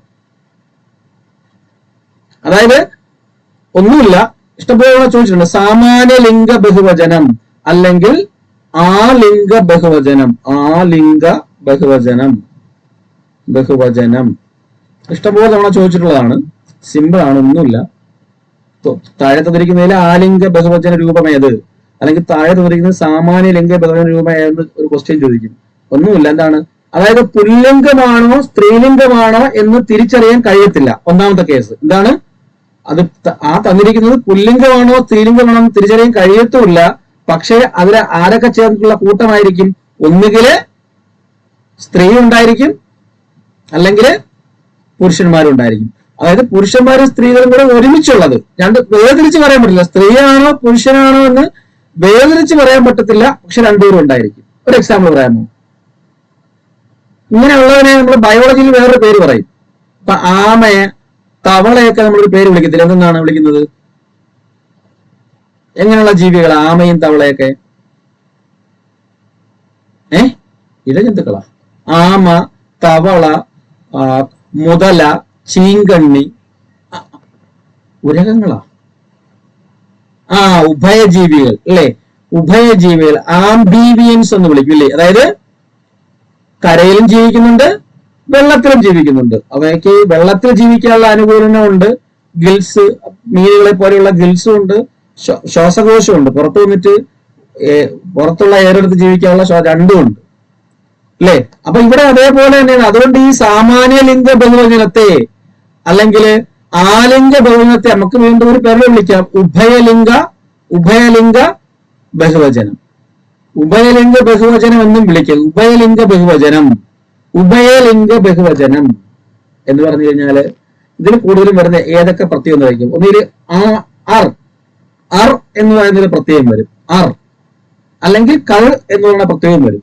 അറും വരും, കള്ളും വരും പ്രധാനമായിട്ട്. ഇതില് ഒരു എക്സാമ്പിൾ പറഞ്ഞേ നമുക്ക്. ഉഭയലിംഗ സ്ത്രീയും പുരുഷനും വ്യത്യസ്തമായിട്ട് പറയാൻ പറ്റത്തില്ല. പക്ഷെ സ്ത്രീ ഉണ്ടായിരിക്കാം, പുരുഷനുണ്ടായിരിക്കാം. അതില് ഒന്ന് പറഞ്ഞേ. മാതാപിതാക്കൾ. Very good. മാതാപിതാക്കൾ പറയാം. ഓക്കെ. മാർക്ക് നിങ്ങൾക്ക് തരും. അപ്പൊ ഇത് നിങ്ങൾ നോക്കിക്കൊള്ളണം. ഇത് നിങ്ങളെ കയ്യിലൊക്കെ ടെക്സ്റ്റ് കാണും. അപ്പൊ ഇപ്പൊ കഴിഞ്ഞ പരീക്ഷയ്ക്ക് ചോദിച്ചുകൊണ്ടാണ് അത് ഇങ്ങനെ എടുത്ത് ഞാൻ പറഞ്ഞത്. ഓക്കെ, അപ്പൊ ഇന്ന് നമുക്ക് ചെറിയൊരു കാര്യം കാര്യമായിട്ട് സ്റ്റാർട്ട് ചെയ്യാം. ഇന്ന് എല്ലാവരും ഇല്ലാത്തതുകൊണ്ടാണ് ചെറിയൊരു കാര്യം കാര്യമായിട്ട് സ്റ്റാർട്ട് ചെയ്തെന്ന് വെക്കാം. ചെറിയ കാര്യം എന്ന് വെച്ച് കഴിഞ്ഞാൽ ചെറിയ വലിയൊരു കാര്യം എല്ലാ പരീക്ഷയ്ക്കും 1 മാർക്കിന് ചോദിക്കുന്ന ഒരു ഏരിയ നിങ്ങൾക്ക് ഒരു സന്ധി കാണും, ഒരു സമാസം കാണും, അതുപോലെ ഇങ്ങനെയുള്ള ഗ്രാമറിന്റെ ഏതെങ്കിലും 1-2 ക്വസ്റ്റ്യൻ കാണും.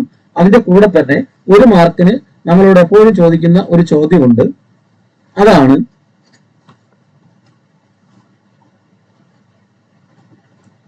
അലങ്കാരങ്ങൾ എന്ന് പറഞ്ഞാൽ കേട്ടിട്ടുണ്ടായിരിക്കും നിങ്ങൾ അല്ലേ? അലങ്കാരം അല്ലേ? നിങ്ങൾക്ക് പക്ഷേ അലങ്കാരങ്ങളുണ്ട്. അതുപോലെ തന്നെ പിന്നെ പഠിക്കേണ്ട വൃത്തം. ഡീറ്റെയിലിംഗ് വേണ്ട, അത് എങ്ങനെയാണ് പഠിക്കണമെന്ന് പറഞ്ഞുതരാം. അലങ്കാരവും വൃത്തവും ഇത് രണ്ടും എവിടെയാ വരുന്നത്? ഈ അലങ്കാരവും വൃത്തവും എവിടെയാ വരുന്നത്? പദ്യത്തിൽ അല്ലെ? പദ്യങ്ങളിൽ എന്ത് കുറിക്കുന്നതിന് വേണ്ടിയിട്ടാണ്? പദ്യത്തിൽ എന്ത് കുറിക്കുന്നതിന് വേണ്ടിയിട്ടാണ് ഈ അലങ്കാരം വൃത്തം? അലങ്കാരം എന്തിനാ ഉപയോഗിക്കുന്നത്?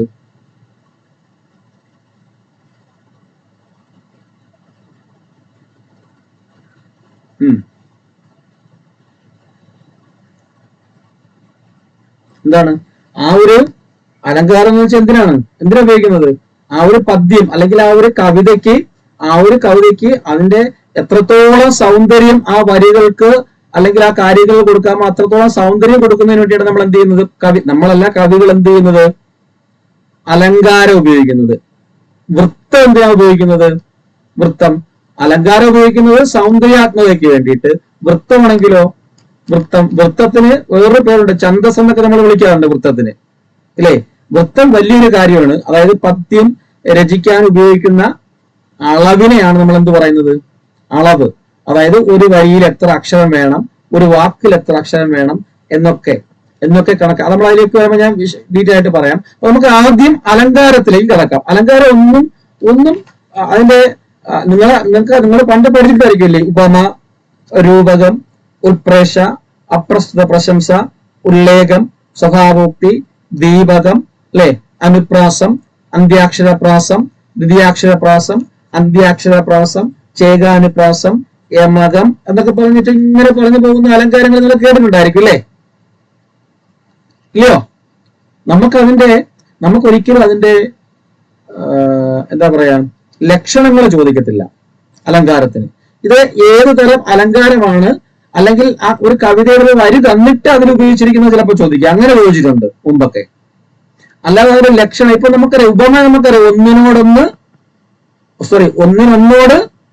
ഒന്നിനൊന്നോട് സാദൃശ്യം ചെന്നാൽ അത് ഉപമയാമത്, അല്ലെ?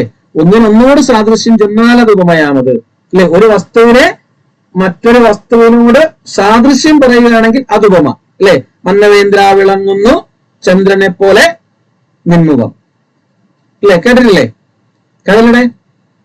അല്ലെ? രാജാവിന്റെ മുഖം ആരെപ്പോലെ ഇരിക്കുന്നു എന്ന്, അല്ലെങ്കിൽ ആരെപ്പോലെ തിളങ്ങുന്നു എന്ന്?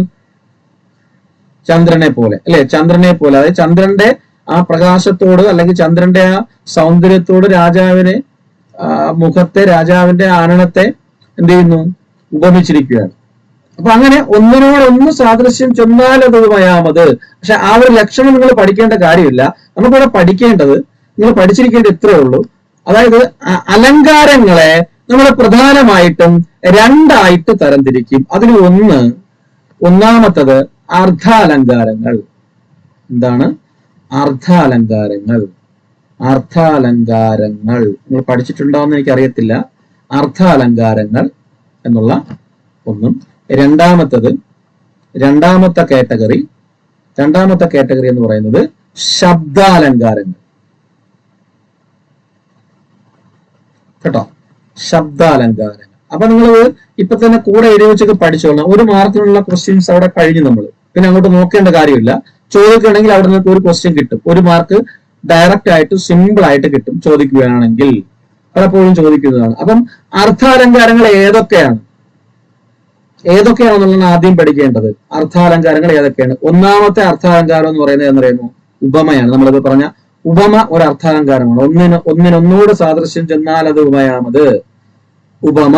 രണ്ടാമത്തത് രൂപകം. രൂപകം എന്ന് വെച്ചാൽ അവർണ്യത്തോട് വർണ്ണ്യത്തിന് അഭേദം ചൊൽക രൂപകം. കേട്ടോ? ഓക്കെ, അതിന് ലക്ഷണം വേണ്ട, പറയണോ? അത് അവർണ്യത്തോട് വർണ്ണ്യത്തിന് അഭേദം. അവർണ്യത്തോട് ലക്ഷണത്തിന്റെ ആവശ്യമില്ല, ലക്ഷണം ചോദിക്കത്തില്ല. അവർണ്യത്തോട് ഇതുവരെയും ചോദിച്ചിട്ടില്ല, ഇനി ചോദിക്കാൻ എനിക്കറിയത്തില്ല. അഭേദം ചൊൽക രൂപകം. പണ്ട് നമ്മളൊക്കെ പഠിച്ച കാലഘട്ടത്തില് ഇത് പഠിക്കണമായിരുന്നു, ലക്ഷണവും പഠിക്കണമായിരുന്നു അല്ലെ? ഇതൊക്കെ തന്നിട്ട് ക്വസ്റ്റ്യൻ ചോദിക്കുമായിരുന്നു, വരി തന്നിട്ട് അത് ഏത് അലങ്കാരമാണെന്ന് ചോദിക്കുമായിരുന്നു. അതാണ് രൂപകം. പിന്നെ ഉള്ളത് മൂന്നാമത്തെ എന്ന് പറയുന്നത് ഉൽപ്രേക്ഷ അല്ലെ? ഇന്ന് പലരും കുട്ടികൾക്ക് പേരൊക്കെ ഇടുന്നത് വെച്ചാൽ അല്ലെ? ഉപമ, ഉൽപ്രേക്ഷ, മഞ്ജരി അല്ലെ? വൃത്തത്തിന്റെ പേരൊക്കെ ഇടും. ഓക്കെ, ഉൽപ്രേക്ഷ. ഉൽപ്രേക്ഷ എല്ലാവർക്കും അറിയാലോ. മറ്റൊന്നിൻ ധർമ്മയോഗത്താലത് താനല്ലയോ ഇതെന്ന് വർണ്ണ്യത്തിലാശങ്ക ഉൽപ്രേക്ഷാഖ്യായ അലങ്കൃതി. കേട്ടിട്ടുണ്ടോ? നിങ്ങളിത് കേട്ടിട്ടുണ്ടോ? ഇല്ല, കേട്ടിട്ടുണ്ട്. ഓക്കെ, ഉൽപ്രേക്ഷ. അപ്പൊ ഉപമ, രൂപകം, ഉൽപ്രേക്ഷ. ഉപമ, രൂപകം, ഉൽപ്രേക്ഷ. മേയുന്നു പുല്ലും മറിമാൻ മറന്നു, ചെയ്യുന്ന നൃത്തം മയിലും നിർത്തി, പായുന്ന കണ്ണീർ കണമെന്ന പോലെ പെയ്യുന്നതേ വെള്ളിലെ വള്ളി തോറും. പഠിച്ചിട്ടുണ്ടോ വരികളൊക്കെ? പഠിച്ചിട്ടുണ്ടോ? ഇല്ല, കേട്ടിട്ടേ ഇല്ലല്ലേ? ഓക്കെ, അതിനെക്കുറിച്ച് വിവരിക്കാൻ നിൽക്കുന്നില്ല, നമ്മുടെ ടൈം പോകും. നിങ്ങൾക്ക് അതിന്റെ ആവശ്യമില്ല, അതുകൊണ്ടാണ് ഞാൻ വിവരിക്കാൻ നിൽക്കാത്തത്. അതായത് വർണ്ണ്യത്തില് അവർണ്യത്തിന്റെ ധർമ്മത്തിന് ചേർച്ച കൊടുത്തിട്ട് അത് ഇത് തന്നെയാണെന്ന് ബലമായി സംശയിക്കുക, അങ്ങനെ അതായത്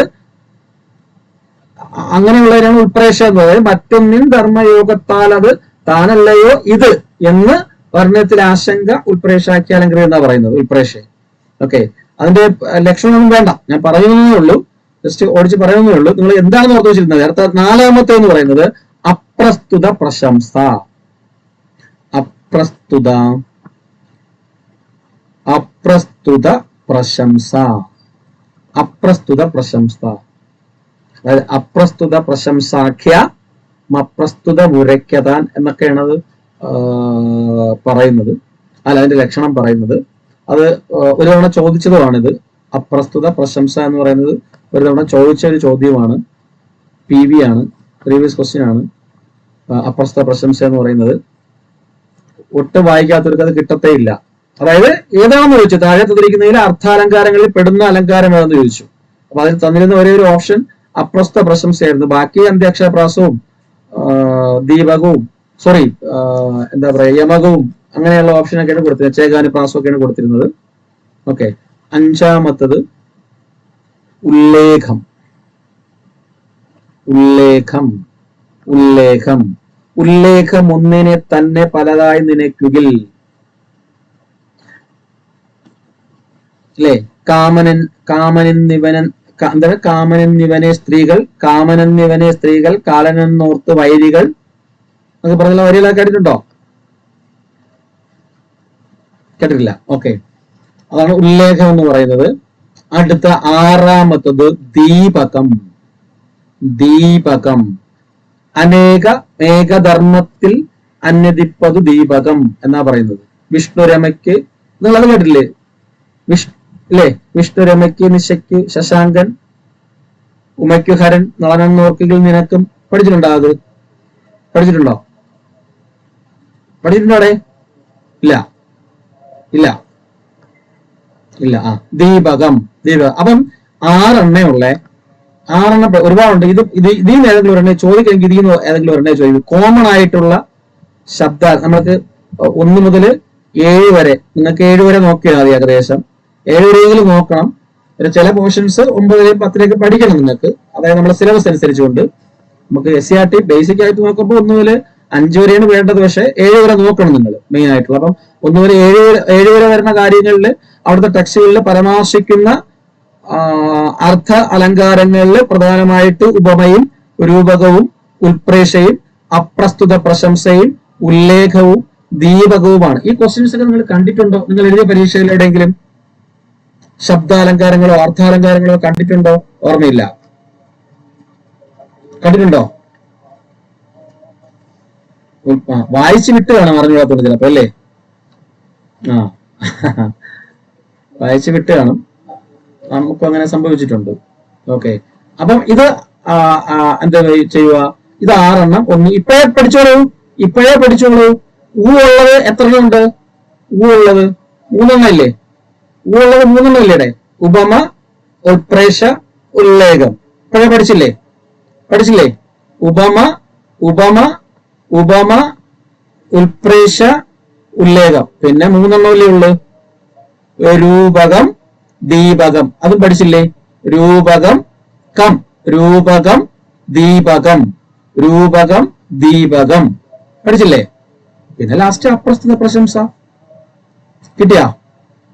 അപ്രസ്തുത പ്രശംസ പഠിച്ചോളണം, നമ്മളെ പണി പറ്റിച്ചളയും.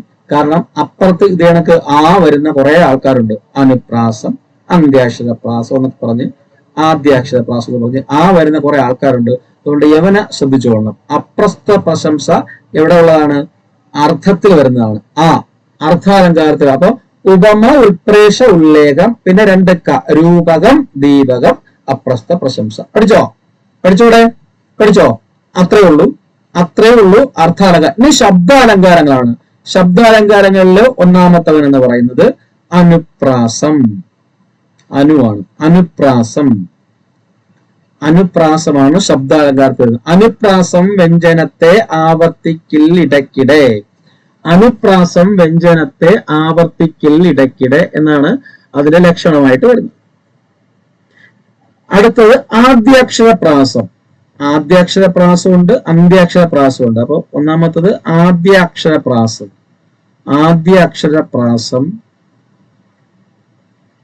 വിത്തമെന്തിന് മത്യർക്ക് വിദ്യ കൈവശമാക്കുക എന്നൊക്കെ പറഞ്ഞ് അതൊക്കെ ആദ്യാക്ഷരപ്രാസമാണ്.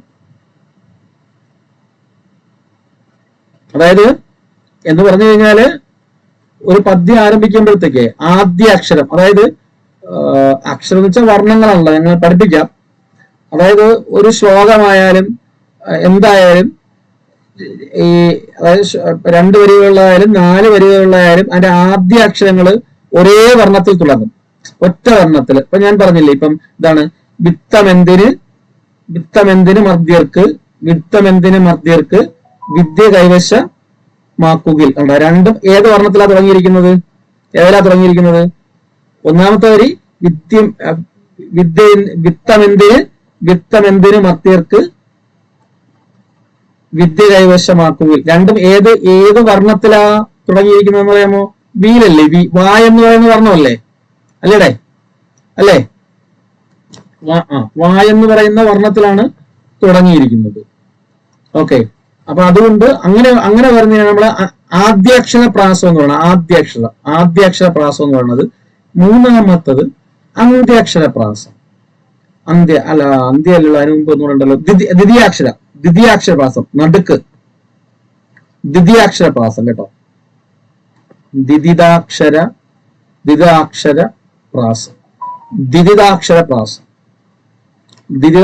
പ്രാസം. അതായത് ചില പദ്യങ്ങൾ നോക്കിക്കഴിഞ്ഞാൽ രണ്ടാമത്തെ അക്ഷരം ഒന്ന് തന്നെ വരും. ഇപ്പം നമുക്കിലുതിരാം, നടുകിൽ തിന്നാം, നൽകുകിൽ നേടിയിടാം, അല്ലെ? നമുക്ക് നാമെ പണിവതുമാകം, നരകവും അതുപോലെ. കേട്ടിട്ടുണ്ടോ പദ്യം? കേട്ടിട്ടുണ്ടോ? അല്ലെ? അപ്പൊ നമുക്കുതിലുതിരാം എല്ലാം, അല്ലെ? നമുക്കുതിലുതിരാം, നടുകിൽ തിന്നാം, നൽകുകിൽ എല്ലാം നാല് പോകുന്നുണ്ടോ? രണ്ടാമത് അല്ലേ? അപ്പൊ അങ്ങനെ, അതായത് നമുക്കിലുതിരാം, നടുകിൽ തിന്നാം, നൽകുകിൽ നേടിയിടാം, നമുക്ക് നാമെ പണിവതുമാകം, നരകവും അതുപോലെ. അപ്പൊ രണ്ടാമത്തെ പക്ഷെ എല്ലാം സെയിം ആയിട്ട് പോകുന്നുണ്ട്. അപ്പൊ അങ്ങനെയുള്ളതിനെയാണ് ദ്വിതാക്ഷര പ്രാസം എന്ന് പറയുന്നത്. രണ്ടാമത്തെ ദ്വിതീയം ദ്വിതി. രണ്ടാമത്തത്. അടുത്തത് സ്വാഭാവിക എന്താണ്?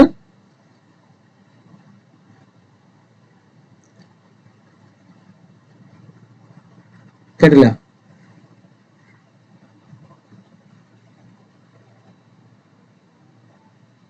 രണ്ടാമത്തെ അക്ഷരം നോക്കി, നമുക്കിലെതിരാം. ഞങ്ങോട്ട് എഴുതാം. നാ പോട്ടെ, ആദ്യത്തെ പോട്ടെ. ആ നമുക്കിലുതിരാം. നമുക്കിൽ നമുക്കിലുതരാം. ഉദരാം. ബോർഡില്ലേ നിങ്ങൾക്ക്? ബോർഡില്ലേ ഇതുവരെ ഇല്ലേ? അയ്യോ സോറി, അതാണ് നിങ്ങള് പറയണമെന്ന് പറയുന്നത് അല്ലേ? അയ്യോ നിങ്ങൾ മിണ്ടായിരിക്കണം, ഞാനിവിടെ ഞെരിച്ചെഴുതുക. അയ്യോ ഞാനിതെല്ലാം എഴുതുക. ഞാൻ എഴുതുന്നു വായിക്കുന്നു, ഭയങ്കര ബഹളം ഇവിടെ. നിങ്ങളത് കാണുന്നില്ല. ആഹാ കൊള്ളാലോ, ഞാൻ ഫുള്ള് എഴുതുമായിരുന്നു. ആദ്യം മുതലേ ഫുള്ള് എഴുതുക. അപ്പൊ നിങ്ങൾ ഇങ്ങനെ കേട്ടോണ്ടിരിക്കുകയായിരുന്നില്ലേ? അപ്പൊ ഇത്രയും പറഞ്ഞതിന് വലിയ ഉപയോഗമൊന്നും ഇല്ലെന്ന് തോന്നണല്ലോ. കുഴപ്പമില്ല പോട്ടെ. ഒരു ദിവസമൊക്കെ അബദ്ധം പറ്റും, പ്രശ്നമില്ല. കുഴപ്പമില്ല, ഒരു ദിവസമൊക്കെ അബദ്ധം പറ്റും, കുഴപ്പമില്ല, പോട്ടെ.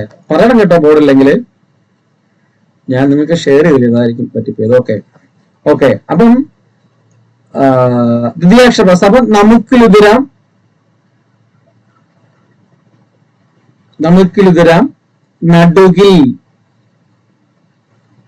നടുകിൽ തിന്നാം. പിന്നെ നൽകുകിൽ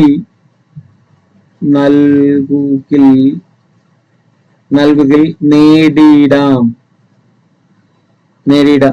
നമുക്കിലെതിരാം, നൽകുകിൽ. രണ്ടാമത് ഇവിടെ ഇക്ക വന്നു, ഇവിടെ രണ്ടും ഡാ വന്നു. ഇവിടെ രണ്ടും കാ വന്നു, ഇവിടെ രണ്ടും ഡാ വന്നില്ലേ?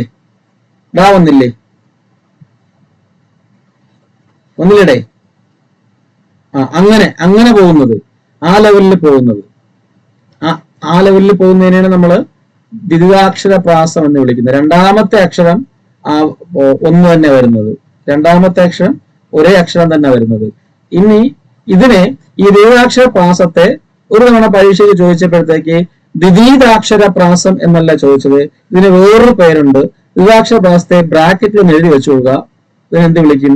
ഇതിനെ വിളിക്കുന്നത് കേരള പ്രാസം എന്നും വിളിക്കും കേട്ടോ.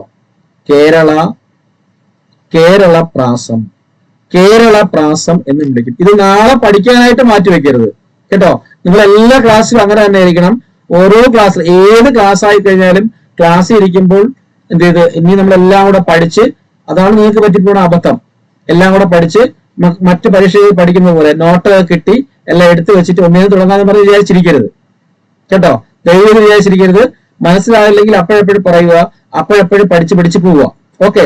പിന്നെ റിപ്പീറ്റ് ചെയ്യാനായിട്ട് നോട്ട്സും കാര്യങ്ങളും എടുക്കാവൂ കേട്ടോ. ഓക്കെ. അപ്പൊ ക്ലാസ് വരുമ്പോൾ നിങ്ങൾ ഓൾറെഡി പഠിച്ചു തീർന്നിരിക്കും, അതാണ് അതിന്റെ അർത്ഥം. പിന്നെ പഠിക്കൊന്നും കാണത്തില്ല. അപ്പൊ സുഖമായിട്ട് പോയിട്ട് എഴുതാൻ പറ്റും പരീക്ഷ. മൂന്നാമത്തത്, അപ്പൊ ഇതിനെ എന്തും വിളിക്കുന്നത്? കേരള പ്രാസം എന്നും വിളിക്കും കേട്ടോ. പരീക്ഷയിലപ്പോ ചോദിക്കാം, കേരള പ്രാസം എന്ന് വിളിക്കപ്പെടുന്ന ശബ്ദ അലങ്കാരം അല്ലെങ്കിൽ പ്രാസാലങ്കാരം ഏതെന്നൊക്കെ പറഞ്ഞ് ചോദിക്കാം.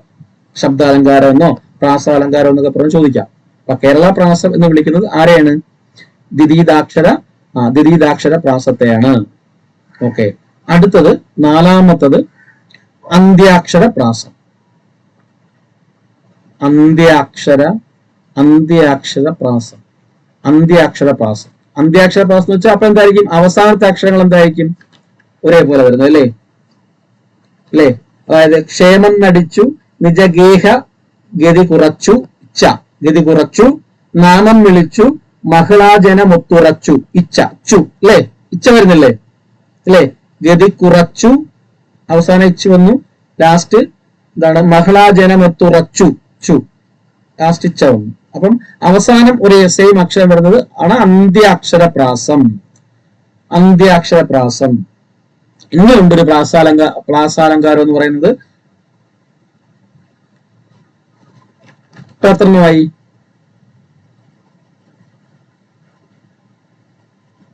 4 എനിക്ക് 3 ആയുള്ളൂ. ഞാൻ നമ്പറിട്ട് തെറ്റിപ്പോയാണ്.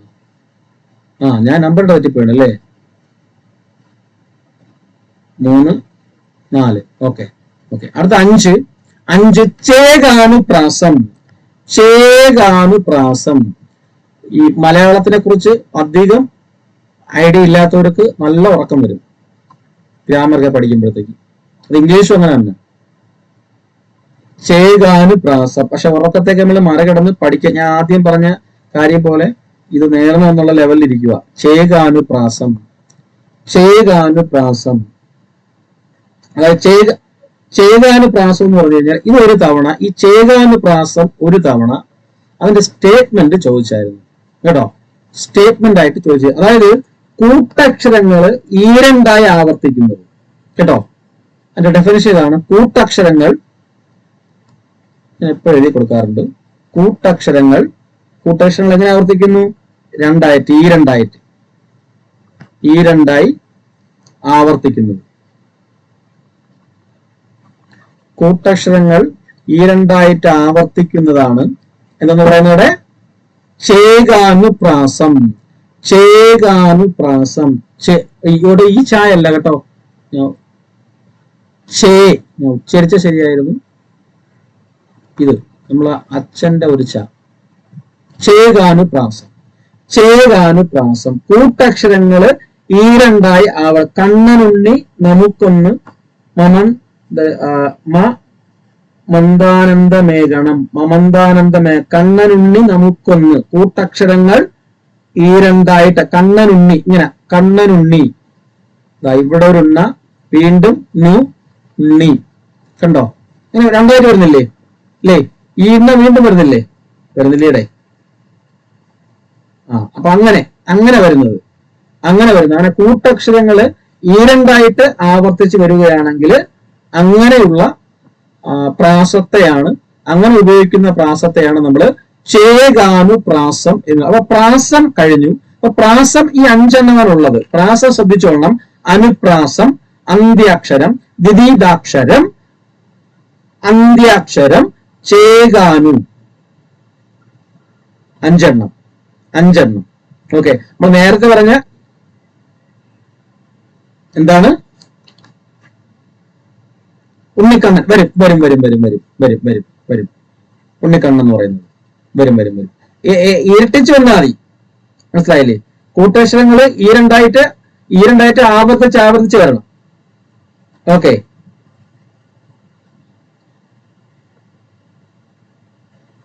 ശബ്ദാലങ്കാരം 4 എണ്ണം. 5 എണ്ണം പറഞ്ഞില്ലേ? ഇപ്പൊ 5 എണ്ണം പറഞ്ഞില്ലേ? 5 എണ്ണം പറഞ്ഞില്ലേ? അന്ത്യാക്ഷരപ്രാസം എന്തൊക്കെയാ പറഞ്ഞേ?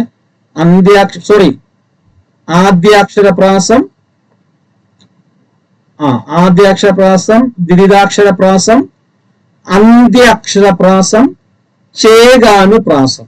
5 എണ്ണമായില്ലേ?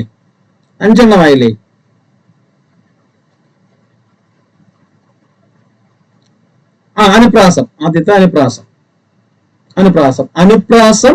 അന്ത്യാക്ഷരപ്രാസം, ദ്വിതീയാക്ഷരപ്രാസം, അന്ത്യാക്ഷരപ്രാസം, ചേകാനുപ്രാസം. 5 എണ്ണമായില്ലേ? നമ്മൾ ഭീകരമായിട്ട് പഠിക്കരുത്. നമ്മൾ ടെറ്റിന് രക്ഷപ്പെടാൻ വേണ്ടിയുള്ളതാണ്. മാർക്ക് ഡിസ്റ്റിങ്ഷൻ കിട്ടിയാലും ഫസ്റ്റ് ക്ലാസ് കിട്ടിയാലും തേർഡ് ക്ലാസ് കിട്ടിയാലും സെയിം തന്നെയല്ലോ. ഇത് ക്വാളിഫൈ എക്സാം ആണല്ലോ അല്ലേ? ജസ്റ്റ് ക്വാളിഫൈ ചെയ്താൽ മതി. അപ്പൊ നമ്മൾ പൊത്തി വെച്ച് തന്നെ പഠിക്കണം. പൊത്തിവെച്ച് ഇപ്പൊ ഗ്രാമറൊക്കെ ഇതൊക്കെ എടുത്ത് തുറന്നിട്ട് കഴിഞ്ഞാൽ ഇവിടെ നിൽക്കത്തില്ല, നമ്മൾ ഇറങ്ങി ഓടും. മനസ്സിലായില്ലേ? നമ്മളിപ്പോ LP UP പഠിപ്പിച്ചു കഴിഞ്ഞാല് ഇത് രക്ഷപ്പെടത്തില്ല.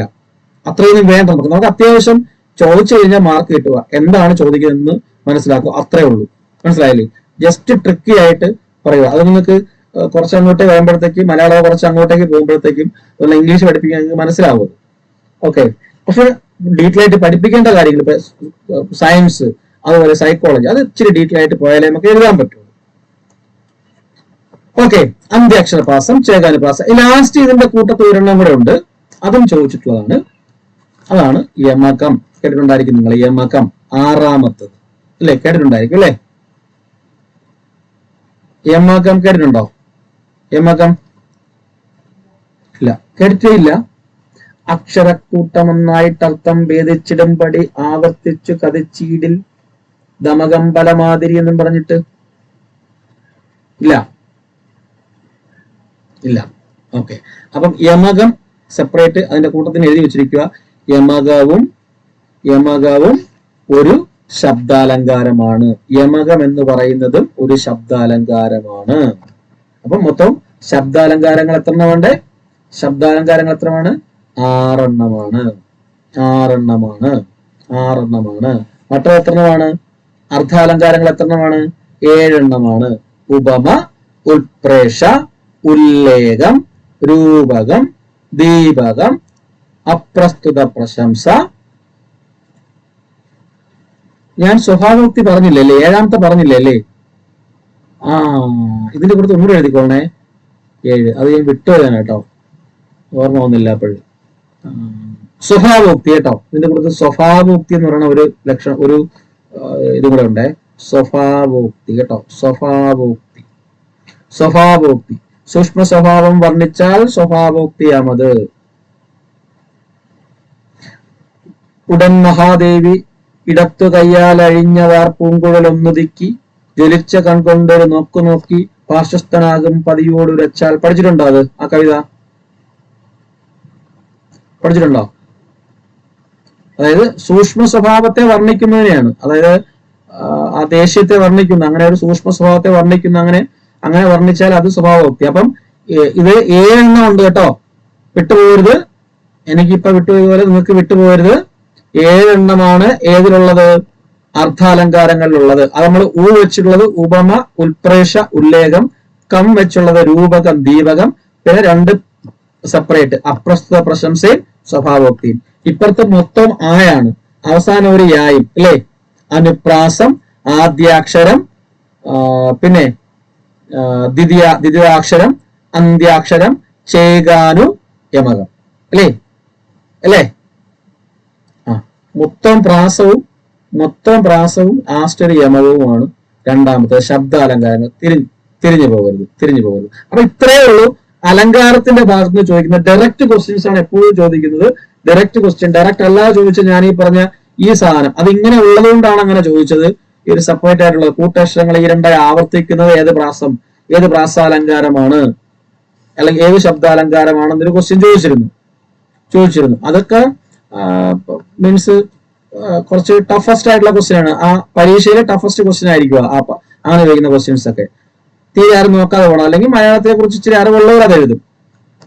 ഓക്കെ, നെക്സ്റ്റ് ഇനി പഠിക്കേണ്ടത്, ഇനി നമ്മൾ രണ്ടാമത് പറഞ്ഞ വൃത്തശാസ്ത്രത്തെ കുറിച്ചാണ് പഠിക്കേണ്ടത്. വൃത്തശാസ്ത്രത്തെ കുറിച്ച് ഇത് രണ്ടിൽ ഏതെങ്കിലും ഒരിടത്തുനിന്ന് ക്വസ്റ്റ്യൻ ചോദിക്കും. കഴിഞ്ഞ ടെറ്റിന് ഈ വൃത്തശാസ്ത്രത്തിൽ നിന്നായിരുന്നു ക്വസ്റ്റ്യൻ. കഴിഞ്ഞ ടെസ്റ്റിൽ വൃത്തശാസ്ത്രത്തിൽ നിന്നായിരുന്നു ചോദ്യം ചോദിച്ചത്. ഓക്കെ, അപ്പൊ വൃത്തശാസ്ത്രം ഞാൻ നിങ്ങളെ പഠിപ്പിക്കുന്നില്ല, നിങ്ങൾക്ക് വേണ്ട, മനസ്സിലായില്ലേ? അതായത് എന്താണ് വൃത്തം എന്ന് പഠിക്കുക. വൃത്തം എന്ന് പറഞ്ഞു കഴിഞ്ഞാൽ എന്താണ്? ഞാൻ നേരത്തെ പറഞ്ഞില്ലേ, എന്താണ്? പദ്യം രചിക്കാൻ ഉപയോഗിക്കുന്ന അളവിനെയാണ് എന്തു പറയുന്നത്? പദ്യം രചിക്കാൻ ഉപയോഗിക്കുന്ന അളവിനെയാണ് നമ്മൾ വൃത്തം എന്ന് പറയുന്നത്. അതായത് പദ്യത്തിന്റെ ഒരു പാദത്തിൽ ഇത്ര അക്ഷരങ്ങൾ വേണം, മനസ്സിലായില്ലേ, എന്നൊരു നിബന്ധനയുണ്ട്. ഓക്കെ, അങ്ങനെയുള്ള നിബന്ധന, ആ ഒരു അളവ്, അതിനെ നമ്മൾ ഛന്ദസ്, ആ നിബന്ധനയെ നമ്മൾ പ്രത്യേകമായിട്ട് പറയും ഛന്ദസ് എന്ന് വിളിക്കും. ഛന്ദസ് എന്ന് വിളിക്കും അളവിന്. ഇത്ര അക്ഷരങ്ങൾ വേണമെന്നുള്ള ഒരു അളവുണ്ട്. ഓരോ പാദത്തിലും ഇത്ര അക്ഷരങ്ങൾ വേണം, മനസ്സിലായില്ലേ? അതായത് അങ്ങനെ ഒരു പദ്യപാദത്തിന്റെ പരമാവധി അക്ഷരങ്ങളുടെന്ന് പറയുന്നത് കേട്ടോ, ഒരു പദ്യപാദത്തിന്റെ ഒരു പദ്യപാദം. ഇപ്പൊ എക്സാമ്പിൾ ഞാൻ പറഞ്ഞുതരാം. നമ്മുടെ ഏറ്റവും പ്രധാനപ്പെട്ട ഒരു പദ്യം തന്നെ ഞാൻ പറഞ്ഞുതരാം. എന്താണ്?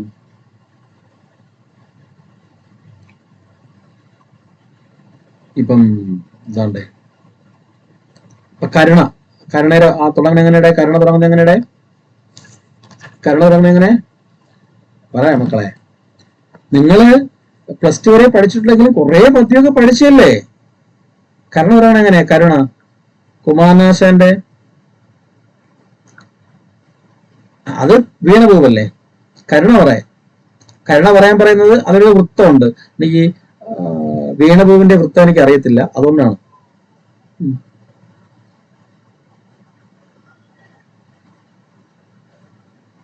കരുണയുടെ കഥയൊക്കെ അറിയാലോ.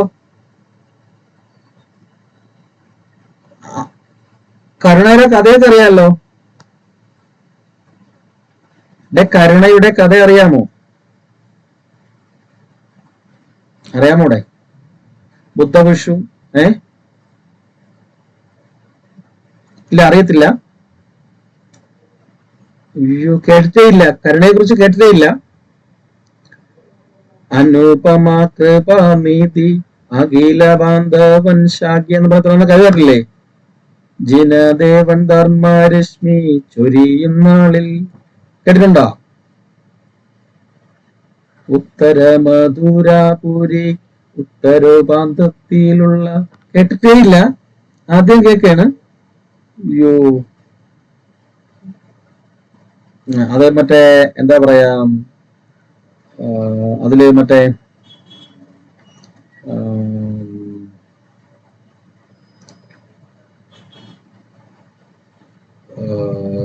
ഒരു വേശ്യയായ സ്ത്രീയും ഒരു അവിടത്തെ ഒരു ധനാഢ്യനും കൂടെ തമ്മില് ഇഷ്ടമാവുകയും അങ്ങനെ അവക്ക് വേറൊരാളെ ഇഷ്ടം തോന്നുകയും ഈ ധനാഢ്യനെ അവള് കൊന്നിട്ട് ഒരു ചാണകക്കുണ്ടിൽ ഒളിപ്പിക്കുകയും ചെയ്യും. ധനാഢ്യൻ മീൻസ് അവിടുത്തെ ഒരു അവനോട് തുല്യതയുള്ള ഒരാളെ ചാണകക്കുണ്ടിൽ ഒളിപ്പിക്കുകയും ചെയ്യും അവള്. പക്ഷെ അത് രാജാവ് അറിയുകയും ഇവളെ പിടിക്കുകയും ഇവളെ ശിരച്ഛേദം ചെയ്ത്, അതായത് കാലും കൈയും എല്ലാം ബ്രസ്റ്റും എല്ലാം ഛേദിച്ചിട്ട് ഒരിടത്തോട്ട് തള്ളും. അപ്പൊ അവളെ അവിടെ വെച്ചിട്ട് എന്ത് ചെയ്യും, ഈ കഴുകന്മാര് വന്നിട്ട് കൊത്തി വലിക്കും. അപ്പൊ ഈ കഥ നടക്കുന്ന സമയത്ത് ഇവള് ഇങ്ങനെ ഓരോ പുരുഷന്മാരെയും സ്വീകരിച്ചുകൊണ്ടിരിക്കുന്ന സമയത്ത് അതുവഴി നമ്മുടെ ബുദ്ധഭിക്ഷു നടന്നു പോകുന്നുണ്ട്. ബുദ്ധഭിക്ഷു നടന്നു പോകുമ്പോഴത്തേക്ക് അവളിൽ അല്ലെങ്കിൽ ബുദ്ധഭിക്ഷുവില് അനുരക്തയാകുന്ന ഇവളെന്ത് ചെയ്യുന്നു, ബുദ്ധഭിക്ഷുവിനെ അങ്ങോട്ടേക്ക് വിളിക്കും. അപ്പൊ പറയും, ഒരു പ്രധാനപ്പെട്ട വരിയുണ്ടല്ലോ, എന്താണ്? സമയമായില്ല പോലും എന്ന് പറഞ്ഞ കേട്ടിട്ടുണ്ടോ? സമയമായില്ല പോലും എന്ന് പറഞ്ഞിട്ട് കേട്ടിട്ടില്ലേ? ആ വരികളൊന്നും കേട്ടിട്ടേ ഇല്ലേ? കേട്ടിട്ടുണ്ടോ? അയ്യോ, ആദ്യമായിട്ട് കേൾക്കാനോ? എന്റെ ഭഗവാനെ, കുമാരനാശാന്റെ കരുണയെന്ന് നിങ്ങള് കേട്ടിട്ടില്ലെങ്കിൽ കേൾക്കണം കേട്ടാ. ഇതിൽ നിന്നൊക്കെയാണ് ചോദിക്കുന്നത്. നമ്മുടെ ആദ്യത്തെ പദ്യത്തിന്റെ ഭാഗത്തു നിന്നൊക്കെ ഇവിടെ നിന്നൊക്കെ ചോദിച്ചിട്ടുണ്ട്, ഇതിൽ നിന്നൊക്കെ ചോദിച്ചിട്ടുണ്ട്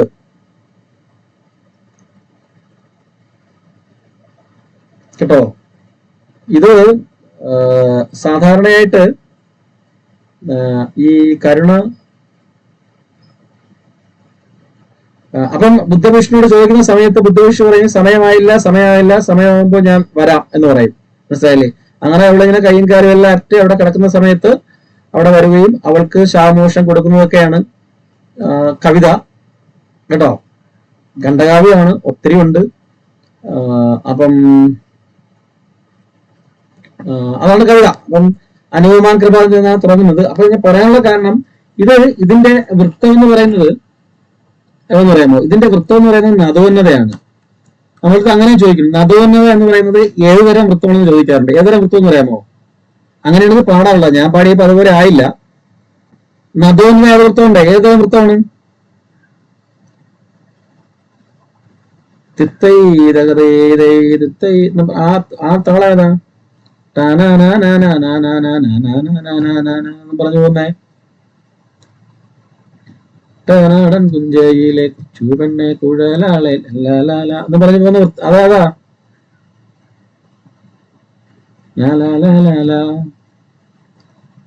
ഏതോടെ ഏത് പാട്ടാ അങ്ങനെയുള്ള പാട്ട്? വഞ്ചിപ്പാട്ടല്ലേ പാടുന്നത്? അല്ലയോ? ഇല്ലേ? വഞ്ചിപ്പാട്ടല്ലേ? അപ്പൊ വഞ്ചിപ്പാട്ട് വൃത്തം എന്നറിയ, നിങ്ങൾ ഇത് ആദ്യമായിട്ട് കേൾക്കുന്നതാണല്ലേ? പഠിച്ചിട്ട് ഇതുവരെ ടെറ്റിൽ നിന്ന് പഠിച്ചിട്ടില്ല അല്ലേ? ഇല്ലേ? അങ്ങനെയല്ല, വഞ്ചിപ്പാട്ട് വൃത്തം പഠിച്ചിട്ടുണ്ടോന്നോ ചോദിച്ചത്. ഇല്ല.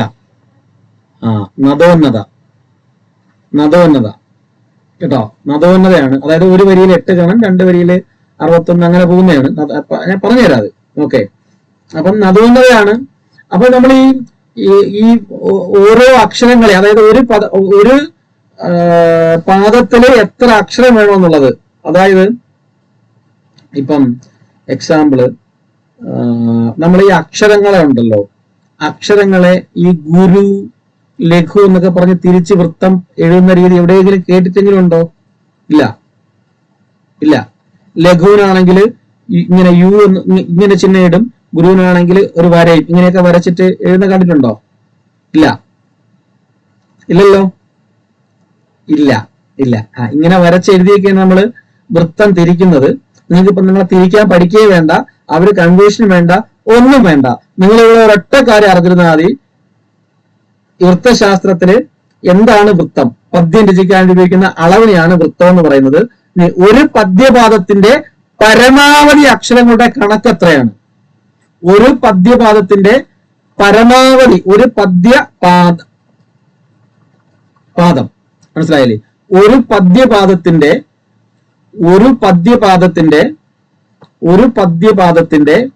പരമാവധി അക്ഷരങ്ങളുടെ കണക്ക് എത്രയെന്ന് ചോദിക്കും. പരമാവധി അക്ഷരങ്ങളുടെ കണക്ക് എത്രയാണ്? ഒരു പദ്യപാദത്തില് എത്ര അക്ഷരങ്ങൾ പരമാവധി ഉൾക്കൊള്ളിക്കാന്നുള്ളത് കേട്ടോ.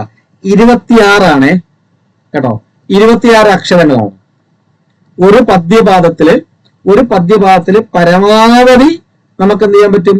21 അക്ഷരങ്ങൾ വയ്ക്കും. ഇപ്പൊ ഞാൻ നേരത്തെയൊക്കെ ചൊല്ലിയ കവിത പോലെ, മനസ്സിലായല്ലേ? നേരത്തെ ഇപ്പൊ വിഷ്ണു രമയ്ക്ക്, നിശയ്ക്ക്, ശശാങ്കൻ, ഉമയ്ക്ക്, ഹരൻ, നവനോർക്കുകൾ, നിനക്കും, അതൊരു പദ്യപാദമാണ്. മനസ്സിലായല്ലേ?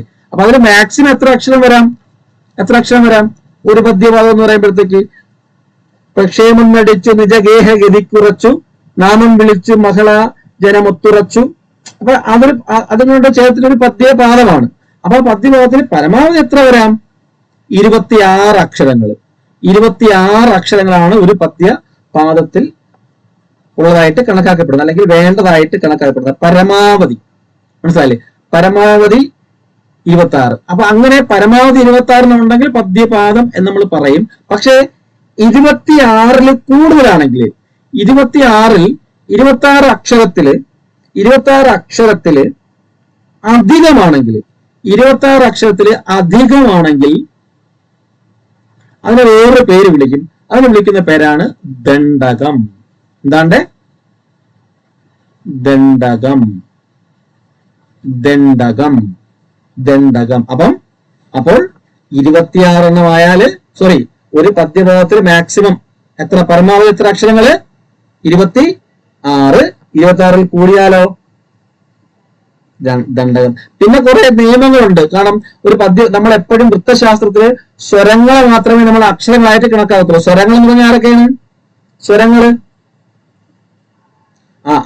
ഈ തൊട്ട് ആ വരെയുള്ള. ബാക്കിയുള്ളതെല്ലാം വ്യഞ്ജനം എന്ന് പറഞ്ഞു കഴിഞ്ഞാല് രണ്ട് സ്വരങ്ങൾ തമ്മിൽ കൂടിച്ചേർന്നതല്ലേ? അല്ലയോടെ അല്ലേ? അപ്പൊ അതിനെ അക്ഷരമായിട്ട് കണക്കാക്കത്തില്ല കേട്ടോ ഈ വൃത്തത്തിന്റെ കേസിൽ കേട്ടോ. സ്വരങ്ങൾ മാത്രമേ നമ്മൾ അക്ഷരമായിട്ട് കണക്കാകത്തുള്ളൂ. അങ്ങനെ നോക്കുമ്പോഴാണ് 26 അക്ഷരം വേണ്ടത്. അല്ല ഖ, ഇപ്പൊ ഖ എന്ന് പറഞ്ഞു കഴിഞ്ഞാൽ അത് സ്വരമാണോ? അല്ല. സ എന്ന് പറഞ്ഞാൽ സ്വരമാണോ?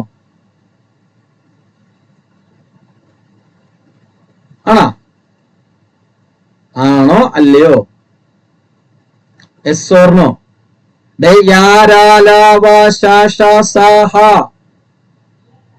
അല്ല. ഓക്കെ. അപ്പം ആ തൊട്ട് അം വരെയുള്ള അവരെ മാത്രമേ അക്ഷരമായിട്ട് കണക്കാകത്തുള്ളൂ. അങ്ങനെയുള്ള സ്വരങ്ങൾ 26 കൂടാൻ പാടില്ല. കൂടിയാൽ അതിനെ ഈ നമ്മള് പദ്യപാദം ഒന്നും കണക്കാക്കത്തില്ല. അതിനെ പിന്നെ വേറൊരു പേര് വിളിക്കും, ദണ്ഡകം എന്നുള്ള പേരിട്ട് വിളിക്കും. അപ്പൊ ഈ 3 കാര്യങ്ങള്, അക്ഷരങ്ങളുടെ അളവ് അല്ലെങ്കിൽ പദ്യം രചിക്കാൻ ഉപയോഗിക്കുന്ന അളവ്, വൃത്തം, അത് ഒരു പാദത്തിൽ ഇത്ര അക്ഷരങ്ങൾ വേണമെന്നുണ്ട്. അതിനെയാണ് നമ്മൾ ഛന്ദസ് എന്ന് പറയുന്നത്. ഛന്ദസ്, അതായത് ഒരു പാദത്തിൽ ഇത്ര അക്ഷരം, അതിനാണ് ഛന്ദസ് എന്ന് പറയുന്നത്. ആ ഛന്ദസ് എന്ന് പറയുന്നത് പരമാവധി 26 അക്ഷരങ്ങൾ വരെ ആവാം. ആ 26 കൂടിക്കഴിഞ്ഞാൽ അതിനെന്ത് പറയും? ദണ്ഡകം എന്ന് പറയും. ഈ 3 കാര്യങ്ങൾ അവിടെ ഓർത്തിരിക്കുക. പിന്നെ ഗുരു ലഘു തിരിക്കുന്നത്, വൃത്തം തിരിക്കുന്നത് നിങ്ങൾ പഠിക്കുകയും വേണ്ട, നിങ്ങൾ പഠിപ്പിക്കുകയും വേണ്ട, കുട്ടികൾക്ക് ഇപ്പൊ പഠിപ്പിക്കുകയും വേണ്ടത്. ഓക്കെ, അതുകൊണ്ടാണ് ഞാൻ അത് പഠിക്കേണ്ടത്. അത് അങ്ങനെ തിരിക്കാനായിട്ട് ചോദിക്കത്തില്ല. നമ്മളോട് അടുത്ത ഇവിടുന്ന് ചോദിക്കുന്ന 2 കാര്യങ്ങൾ, വൃത്തങ്ങളെ പ്രധാനമായിട്ടും നമുക്ക് പല കാറ്റഗറൈസ് ചെയ്തിരിക്കാൻ പറ്റും. മനസ്സിലായില്ലേ? പ്രധാനമായിട്ടും നമ്മൾ പറയുന്നത് ഭാഷാവൃത്തങ്ങൾ എന്നാണ്. എന്താണ്? ഭാഷാവൃത്തങ്ങൾ എന്നാണ് പറയുന്നത്. ഈ ഭാഷാവൃത്തങ്ങൾ പല രീതിയിലുണ്ട്. ഒന്നാമത്തത് ഭാഷാവൃത്തങ്ങൾ ഒന്നാമത് വരുന്നത് ആരെന്ന് വെച്ച് കഴിഞ്ഞാൽ കാകളിയാണ്. അപ്പൊ ഇത് ഏതൊരു വൃത്തമാണ് ഇപ്പൊ ചോദിച്ചത്? കാകളിയെ നമ്മൾ വിളിക്കുന്നത് എന്ത് വൃത്തം എന്ന് പറയാമോ? കാകളി മാത്ര 5 അക്ഷരം മുന്നിൽ വരുന്നോര ഗണങ്ങളെ 8 ചേർത്തുള്ള ഈരടിക്ക് ചൊല്ലാം കാകളി എന്നു പേർ എന്നാണ് കാകളിയുടെ ലക്ഷണം. പഠിക്കേണ്ട ആവശ്യമില്ല, വിട്ടേക്കുക. കാകളിയെ നമ്മൾ വിളിക്കുന്നത് കിളിപ്പാട്ട് വൃത്തം എന്നാണ് കേട്ടോ. അതാണ് ചോദിക്കുന്നത്. അപ്പൊ കിളിപ്പാട്ട് വൃത്തം എന്നറിയപ്പെടുന്ന ഭാഷാവൃത്തം ഏതാ? കാകളി. ഈ വൃത്തം കേട്ടിട്ടുണ്ടായിരിക്കും നിങ്ങൾ. കാകളി കേട്ടിട്ടുണ്ടായിരിക്കും അല്ലേ? കേട്ടിട്ടില്ലേ? ഇത് നിങ്ങൾ എപ്പോഴും കേട്ടിട്ടുള്ളതാണല്ലോ. ഈ സാധനം മഞ്ചരി നമ്മൾ വിളിക്കുന്നത് എങ്ങനെയാണ്? ഗാഥ വൃത്തം. വീണ്ടും ഞാനൊരു കാര്യം പറയാം, നിങ്ങൾ ഒന്നുകൂടി ഇത് പഠിക്കേണ്ടി വരും. അടുത്ത LPക്ക് നിങ്ങൾ വർക്ക് ചെയ്യുമ്പോഴത്തേക്ക് ഇത് ഭീകരമായിട്ട് പഠിക്കേണ്ടി വരും. മനസ്സിലായില്ലേ? കുറച്ചുകൂടി ഡീറ്റെയിലിംഗ് ആയിട്ട്.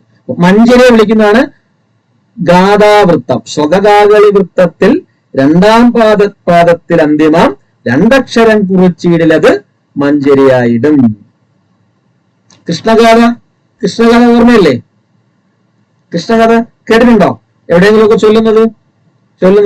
അല്ലെങ്കിൽ നിങ്ങൾ ഇന്ന് യൂട്യൂബിലൊക്കെ ഇഷ്ടംപോലെ അവൈലബിൾ ആണ് കേട്ടോ. ഈ ഞാൻ പറഞ്ഞ കരുണയും ചണ്ടാല വിഷുക്കിയും വീണപൂവും ഇതൊക്കെ ചുമ്മാ വെറുതെ ഇരിക്കുമ്പോൾ, വെറുതെ റീല് കാണുന്ന സമയത്ത് ഈ പരീക്ഷ കഴിയുന്നവരെങ്കിലും മലയാളം ഇംഗ്ലീഷൊക്കെ നോക്കുക കേട്ടോ. വെറുതെ നോക്കി സമയം കളയരുത് കേട്ടോ. അപ്പൊ കൃഷ്ണഗാഥ ആരുടെയാണ് കൃഷ്ണഗാഥ? ചെറുശ്ശേരി അല്ലേ? ചെറുശ്ശേരിയുടെയാണ് കൃഷ്ണഗാഥ എന്ന് പറയുന്നത്. അപ്പം ഗാഥാപ്രസ്ഥാനത്തിൽ ഉണ്ടായിട്ടുള്ള പ്രധാനപ്പെട്ട വ്യക്തിയാണ് കൃഷ്ണഗാഥ എന്ന് പറയുന്നത്. ആരുടെ? ശ്രീകൃഷ്ണന്റെ. മൊത്തത്തിൽ ശ്രീകൃഷ്ണന്റെ അല്ലെ ജീവിത ചരിത്രം മൊത്തത്തിൽ പറയുന്ന ഒന്നാണ് കൃഷ്ണഗാഥ എന്ന് പറയുമ്പോൾ അതിന്റെ വൃത്തം ഗാഥാവൃത്തം എന്നാണ് അറിയപ്പെടുന്നത്. ഇനി നല്ലൊരു ക്വസ്റ്റ്യൻ ആണ് കേക. എന്ത് വൃത്തമാണ് അതിനെ വിളിക്കുന്നത്? മാമ്പഴവൃത്തം. എന്താണ്ട്? മാമ്പഴവൃത്തം. 3 2 2 3 2 2 എഴുത്തുകൾ 14 ഗണം പാദം 2 1 ഒരു ഒന്നെങ്കിലും വേണം മാറാതെ ഓരോ ഗണത്തിലും നടുക്ക് യതി മീൻസ് നിർത്ത്. യതി പാദാദി പൊരുത്തം ഇത് കേകയാം എന്നാണ് കേകയുടെ ലക്ഷണം എന്ന് പറയുന്നത്. ഓക്കെ, അതായത് 7 അക്ഷരം കഴിഞ്ഞിട്ട് പിന്നെ നിർത്ത് വേണം, വീണ്ടും തുടങ്ങണം എന്നൊക്കെയാണ്. അപ്പോൾ അത് വേണ്ട, അതിനൊന്നും പഠിക്കേണ്ട കാര്യമില്ല. അപ്പൊ മാമ്പഴ വൃത്തം എന്നറിയപ്പെടുന്ന ഭാഷാവൃത്തം ഏത്? കേക. അടുത്തത് ഞാൻ ഓൾറെഡി പറഞ്ഞതാണേ, നിങ്ങൾ ഇങ്ങോട്ട് പറഞ്ഞു പോണേ. അടുത്തത് നദോന്നത, വഞ്ചിപ്പാട്ട്. നമ്മുടെ പ്രധാനപ്പെട്ട ഒരു ഇതുണ്ടല്ലേ, ഓമാന തിങ്കൾ കിടാവോ, കേട്ടിട്ടില്ലേ? കേട്ടിട്ടുണ്ടല്ലോ. ആരുടെയാണത്? എരേമൻ തമ്പിയുടെ അല്ലേ? അപ്പൊ അതും ഈ നദോന്നതയാണ്, വഞ്ചിപ്പാട്ട് വൃത്തമാണ് ആ പാട്ട് അത് എഴുതിയിരിക്കുന്നത് കേട്ടോ. അപ്പം പകുതിയിൽ പാടാം. കാരണം നദോന്നതയാണെന്ന് വെച്ചാൽ ഗണം ദക്ഷരം 8 എണ്ണം, ഒന്നാം പാദത്തിൽ 8 എണ്ണം, മറ്റതിൽ ഗണം 6.5 നിൽക്കണം, രണ്ടും 8ാമതൊരക്ഷരേ ഗുരു തന്നെ എഴുതല്ല മിഷിലിൻ പേർ നദോന്നത എന്നാണ് നദോന്നതയുടെ ലക്ഷണം എന്ന് പറയുന്നത്. വേണ്ട, അത് എന്ത് തരം വൃത്തമാണെന്ന് പഠിച്ചിരുന്നാൽ മതി. വഞ്ചിപ്പാട്ട്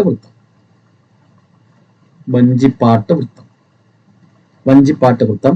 ഇനിയുണ്ട് മാറട ഞങ്ങളുടെ മാർക്കെ കിടക്കുന്ന മർക്കട നീയങ്ങ് മാറിക്കിടാശട. ഏതാ? പറയണേ.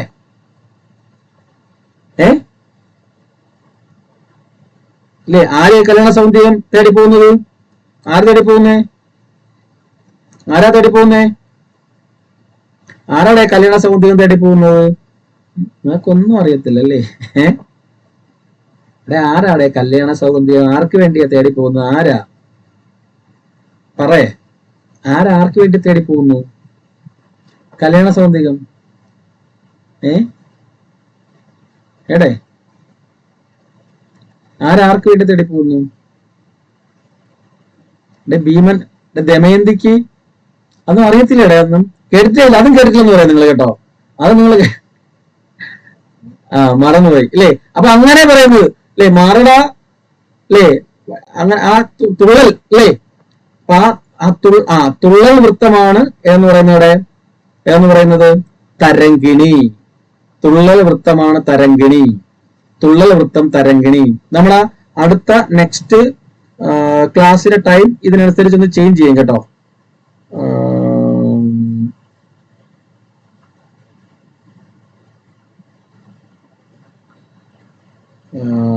നമ്മൾ അടുത്ത ക്ലാസ് ഇന്ന് ടൈം ഇട്ടിരിക്കുന്നത് എത്ര മണിക്കാണ്?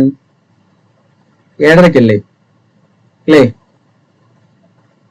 അപ്പൊ ഒരു 8 മണി കഴിഞ്ഞിട്ട് നമുക്ക് സ്റ്റാർട്ട് ചെയ്യാം. 8:30 ആകുമ്പോഴേക്കും സ്റ്റാർട്ട് ചെയ്യാം കേട്ടോ. ഓക്കെ, ഇത് ജസ്റ്റ് ഇപ്പൊ ഇതിപ്പോ തീരും. അപ്പം തുള്ളൽ വൃത്തം തരംഗിണി ഒരെണ്ണം കൂടെ പഠിച്ചാൽ മതി. അതായത് 2 അടുത്തടുത്ത് വേണം 2 കൂടെ. അപ്പം ഈ സെപ്പറേറ്റ് ആയിട്ട് എടുത്തു ചോദിക്കുന്നത് ഇത് 5 അതായത് തുള്ളൽ വൃത്തമേത്, വഞ്ചിപ്പാട്ട് വൃത്തമേത്, മാമ്പഴ വൃത്തമേത്, ഗാഥാ വൃത്തമേത്, കിളിപ്പാട്ട് വൃത്തമേത്, അല്ലെങ്കിൽ മാമ്പഴ വൃത്തം എന്നറിയപ്പെടുന്ന ഭാഷാവൃത്തമേത്, അല്ലെങ്കിൽ ഭാഷാവൃത്തങ്ങളിലെ തുള്ളൽ വൃത്തം ഏത്, അല്ലെങ്കിൽ നദോന്നത ഭാഷാവൃത്തത്തിലെ ഏത് തരം വൃത്തമാണ്? ഓക്കെ, അങ്ങനെ ചോദിക്കും. അപ്പൊ ഇങ്ങനെ ഇത് 5 പഠിച്ചു. കിളിപ്പാട്ട്, ഗാഥ, മാമ്പഴം, വഞ്ചിപ്പാട്ട്, തുള്ളല്. ഇനി ഒരു 2 എക്സ്ട്രാ പഠിക്കുക. അത് പ്രത്യേകിച്ച് പേരൊന്നുമില്ല, ഭാഷാവൃത്തങ്ങൾ തന്നെയാണ്. മണികാഞ്ചി, 7ാമത്തത് കളകാഞ്ചി കേട്ടോ. മണികാഞ്ചി, കളകാഞ്ചി. ഓക്കെ, മണികാഞ്ചിയും കളകാഞ്ചിയും എന്ത് വൃത്തം തന്നെയാണ്? ഭാഷാവൃത്തം തന്നെയാണ്. അപ്പം ഇവിടെ നിന്ന് ഈ ഒരു ഭാഗത്തുനിന്ന് നമ്മുടെ സിലബസിൽ പറഞ്ഞിരിക്കുന്ന ഈ ഭാഗത്ത് നിന്ന് ചോദിക്കുന്ന 2 ഏരിയ ഈ അലങ്കാരവും വൃത്തവും. Direct question. അലങ്കാരത്തിലെ അർത്ഥാലങ്കാരങ്ങൾ ഏത്, ശബ്ദാലങ്കാരങ്ങൾ ഏത്, അത്രയേ ഉള്ളൂ ക്വസ്റ്റ്യൻസ്. ഒരു എക്സ്ട്രാ ചോദിക്കുന്നത് ചേകാനുപ്രാസത്തിലെ കൂട്ടക്ഷരങ്ങള് ഏഴെണ്ണായി ആവർത്തിക്കുന്നത് ഏത് തരം അലങ്കാരമാണ്, അല്ലെങ്കിൽ ഏത് അലങ്കാരമാണ്, ഏത് തരം ശബ്ദാലങ്കാരമാണ്, അല്ലെങ്കിൽ ഏത് തരം ശബ്ദാലങ്കാരമാണ് ചേകാനുപ്രാസ, അങ്ങനെ ചോദിക്കും. അല്ലാതെ വൃത്തം ചോദിക്കുമ്പോഴത്തേക്ക് കിളിപ്പാട്ട് ഏത്, ഗാഥ ഏത്, മാമ്പഴം ഏത്, വഞ്ചിപ്പാട്ട് ഏത്, തുള്ള ഏത്, അല്ലെങ്കിൽ മണികാഞ്ചിയും കളകാഞ്ചിയും ഏത് തരത്തിലുള്ള വൃത്തങ്ങളാണ്, അത് ഭാഷാവൃത്തങ്ങളാണ് എന്നുള്ളത്. ഇത്രയേ ഉള്ളൂ ആ 2 ഏരിയയിൽ. ആ 2 ഏരിയ അത് കഴിഞ്ഞു. Simple portion. ഇത് നിങ്ങൾ പഠിക്കേണ്ട ആവശ്യമുണ്ടോ? ക്ലിയർ ആയില്ലേ? ക്ലിയർ ആയിട്ടില്ലേ? ക്ലിയർ ആയില്ലേ? ഇനി പഠിക്കേണ്ട ആവശ്യമുണ്ടോ? അവിടെ ഇത് ഇനി നോക്കേണ്ട ആവശ്യമുണ്ടോ? അതിന് മുമ്പ് പറഞ്ഞതൊക്കെ വിട്ടേക്കോ, അതൊന്ന് നോക്കാൻ വേണ്ടി ഞാൻ പറഞ്ഞതാ. ഇപ്പൊ നമ്മൾ ഇന്ന് പഠിച്ചത് ഇത്രയേ ഉള്ളൂ. ഈ അലങ്കാരവും വൃത്തവും കഴിഞ്ഞേ. സെറ്റാണോ? ഓക്കെ. ഇനി നെക്സ്റ്റ് ഒരു ദിവസം ഫുള്ള് 1 മണിക്കൂർ, നാളെയോ മറ്റന്നാളോ 1 മണിക്കൂർ അല്ലെങ്കിൽ 3/4 മണിക്കൂറൊക്കെ ഇടവിട്ട് മലയാളം എടുക്കും. ഗ്രാമർ, കാരണം ഗ്രാമർ കണ്ടിന്യൂസ് പഠിച്ചാലേ തീരത്തുള്ളൂ, മീൻസ് മനസ്സിലാകത്തുള്ളൂ. ഓക്കെ, അപ്പൊ നമ്മൾ ചെയ്യാൻ പോകുന്നത് പഠിക്കും, അതിന്റെ ക്വസ്റ്റ്യൻ തരും, ചെയ്തിട്ട് ക്ലാസ്സിൽ കയറുക. ഓക്കെ, പ്രീവിയസ് ഇയർ ക്വസ്റ്റ്യൻ തരും. അതായത് ഇപ്പം നാമം നമ്മൾ പഠിക്കും. നാമത്തിന്റെ ഒരു ഭാഗം പഠിച്ചു കഴിഞ്ഞാൽ അവിടെ നിന്നുള്ള ചോദ്യം എന്ത് ചെയ്യും, നിങ്ങൾക്ക് തരും. വിഭക്തി പഠിച്ചു കഴിഞ്ഞാൽ, വിഭക്തി അറിയാം, ഇപ്രസം അപ്പൊ അത് പഠിച്ചു കഴിഞ്ഞാൽ അവിടെ നിന്നുള്ള ചോദ്യം തരും. ഇതുപോലെ ചോദിച്ചാൽ അത് ചെയ്തുകൊണ്ട് വരണം. അതിന്റെ അടുത്ത ക്ലാസ്. അങ്ങനെ ഒറ്റ ദിവസം തന്നെയാണ്. ഓക്കെ, സെറ്റാണോ? മലയാളം പറയുന്നതിന് കയറാതിരിക്കരുത്. റിപ്പീറ്റ് ക്ലാസ്സും തരത്തില്ല, റെക്കോർഡ് വരും കേട്ടോ. പക്ഷെ ക്ലാസ്സിൽ നമ്മൾ പഠിച്ചിട്ട് അതിന്റെ ആ ക്വസ്റ്റ്യൻ ഇവിടെ നമ്മൾ ചെയ്യുമ്പോഴത്തേക്ക് സെറ്റ് ആവും നിങ്ങൾ. ഓക്കെ, പിന്നെ അത് റിപ്പീറ്റ് ചെയ്ത് നോക്കിയാൽ മതി. ഓക്കെ ആണോ? ബാക്കി ബാക്കി നമ്മൾ 1 hour കഴിഞ്ഞിട്ട് കേട്ടോ, ഇന്നത്തെ ക്ലാസ് ബാക്കി ഇപ്പൊ നമ്മൾ ക്ലാസ് അവസാനിപ്പിച്ച് 1 hour കഴിഞ്ഞിട്ട് നെക്സ്റ്റ് ക്ലാസ് ഉണ്ടാകത്തുള്ളൂ. 1.5 മണിക്കൂർ കഴിഞ്ഞിട്ട് നെക്സ്റ്റ് ക്ലാസ് വരത്തുള്ളൂ കേട്ടോ. നിങ്ങൾക്ക് പ്രൈം ടൈം അല്ലേ, കൊച്ചുങ്ങളെയൊക്കെ നോക്കണം അല്ലെ, ഫുഡൊക്കെ ഉണ്ടാക്കണമെങ്കിൽ ഉണ്ടാക്കണം, അങ്ങനെ കുറച്ച് കാര്യങ്ങളൊക്കെ ഇല്ലേ. അപ്പൊ ഒരു പ്രൈം ടൈം കഴിഞ്ഞിട്ടായിരിക്കും നെക്സ്റ്റ് ക്ലാസ് വരുന്നത്. എന്നാലും നമുക്ക് 7:30 ഇട്ടെങ്കിലും ക്ലാസ് ഒരു 8:30 ആകുമ്പോൾ സ്റ്റാർട്ട് ചെയ്യാം. ഓക്കെ, കുഴപ്പമില്ല, ഏകദേശം ആ ടൈം ആകും നമ്മൾ ക്ലാസ് സ്റ്റാർട്ട് ചെയ്യുമ്പോഴത്തേക്ക്. ഏതാണ് മണികാഞ്ചി കളകാഞ്ചി എന്ന് പറയുന്നത്? ഈ ഭാഷാ വൃത്തത്തിലെ 2 വൃത്തങ്ങളാണ്, അത്രേ ഉള്ളൂ. പ്രത്യേക അതിന് ഈ തുള്ളൽ വൃത്തമൊന്നും അങ്ങനെയുള്ളൊരു പേരില്ല. അങ്ങനെ ഒരു പേരില്ല, ഭാഷാ വൃത്തമാണ്. മണികാഞ്ചിയും മണികാഞ്ചി എന്ന് വെച്ച് കാകളിക്കുള്ള പാദങ്ങൾ 2ലും, പിന്നെ ആദ്യമം ഗളം മാത്രം ലഘുവായ ആയാലും മണികാഞ്ചി. അതായത് ഈ കാകളിയുടെയും അതുപോലെ തന്നെ അതിന്റെയൊക്കെ കുറച്ച് ഒരു എക്സെപ്ഷനുകളാണ് ഈ മണികാഞ്ചിയും കളകാഞ്ചി എന്നൊക്കെ പറയുന്നത്. അതുകൊണ്ട് തന്നെ സെപ്പറേറ്റ് പറയാറില്ല നമ്മൾ.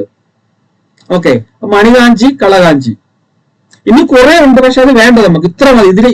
ഇതിനപ്പുറം ചോദിച്ചിട്ടില്ല ഇതുവരെ, ഇതിനപ്പുറം ചോദിച്ചിട്ടില്ല. K3 K4 ഇനി മലയാളം പ്രത്യേകമായിട്ട് എഴുതുന്ന K4 അതൊന്നും ചോദിച്ചിട്ടില്ല ഇതൊന്നും കേട്ടോ. ഇത്രേ ചോദിച്ചിട്ടുള്ളൂ, സിമ്പിൾ ഡയറക്റ്റ് ക്വസ്റ്റിനെ ചോദിച്ചിട്ടുള്ളൂ കേട്ടോ. ഓക്കെ ഓക്കെ, അപ്പം ഓർത്ത് വെച്ചിരിക്കുക. നെക്സ്റ്റ് നമ്മൾ എന്താണ് പറഞ്ഞിരിക്കുന്നത്? മാത്സ് ആണോ? മാത്സ് പഠിക്കാൻ നമുക്ക്. നിങ്ങളെ മാത്സ് ഒന്ന് ഒരു ചെറിയൊരു കാര്യം പഠിപ്പിച്ചു തരാം കേട്ടോ. തുടങ്ങി വെക്കാം നമുക്ക്. ഓക്കെ, എളുപ്പമുള്ള ഏരിയ തുടങ്ങി വെക്കാം നമുക്ക്. Okay okay, thank you.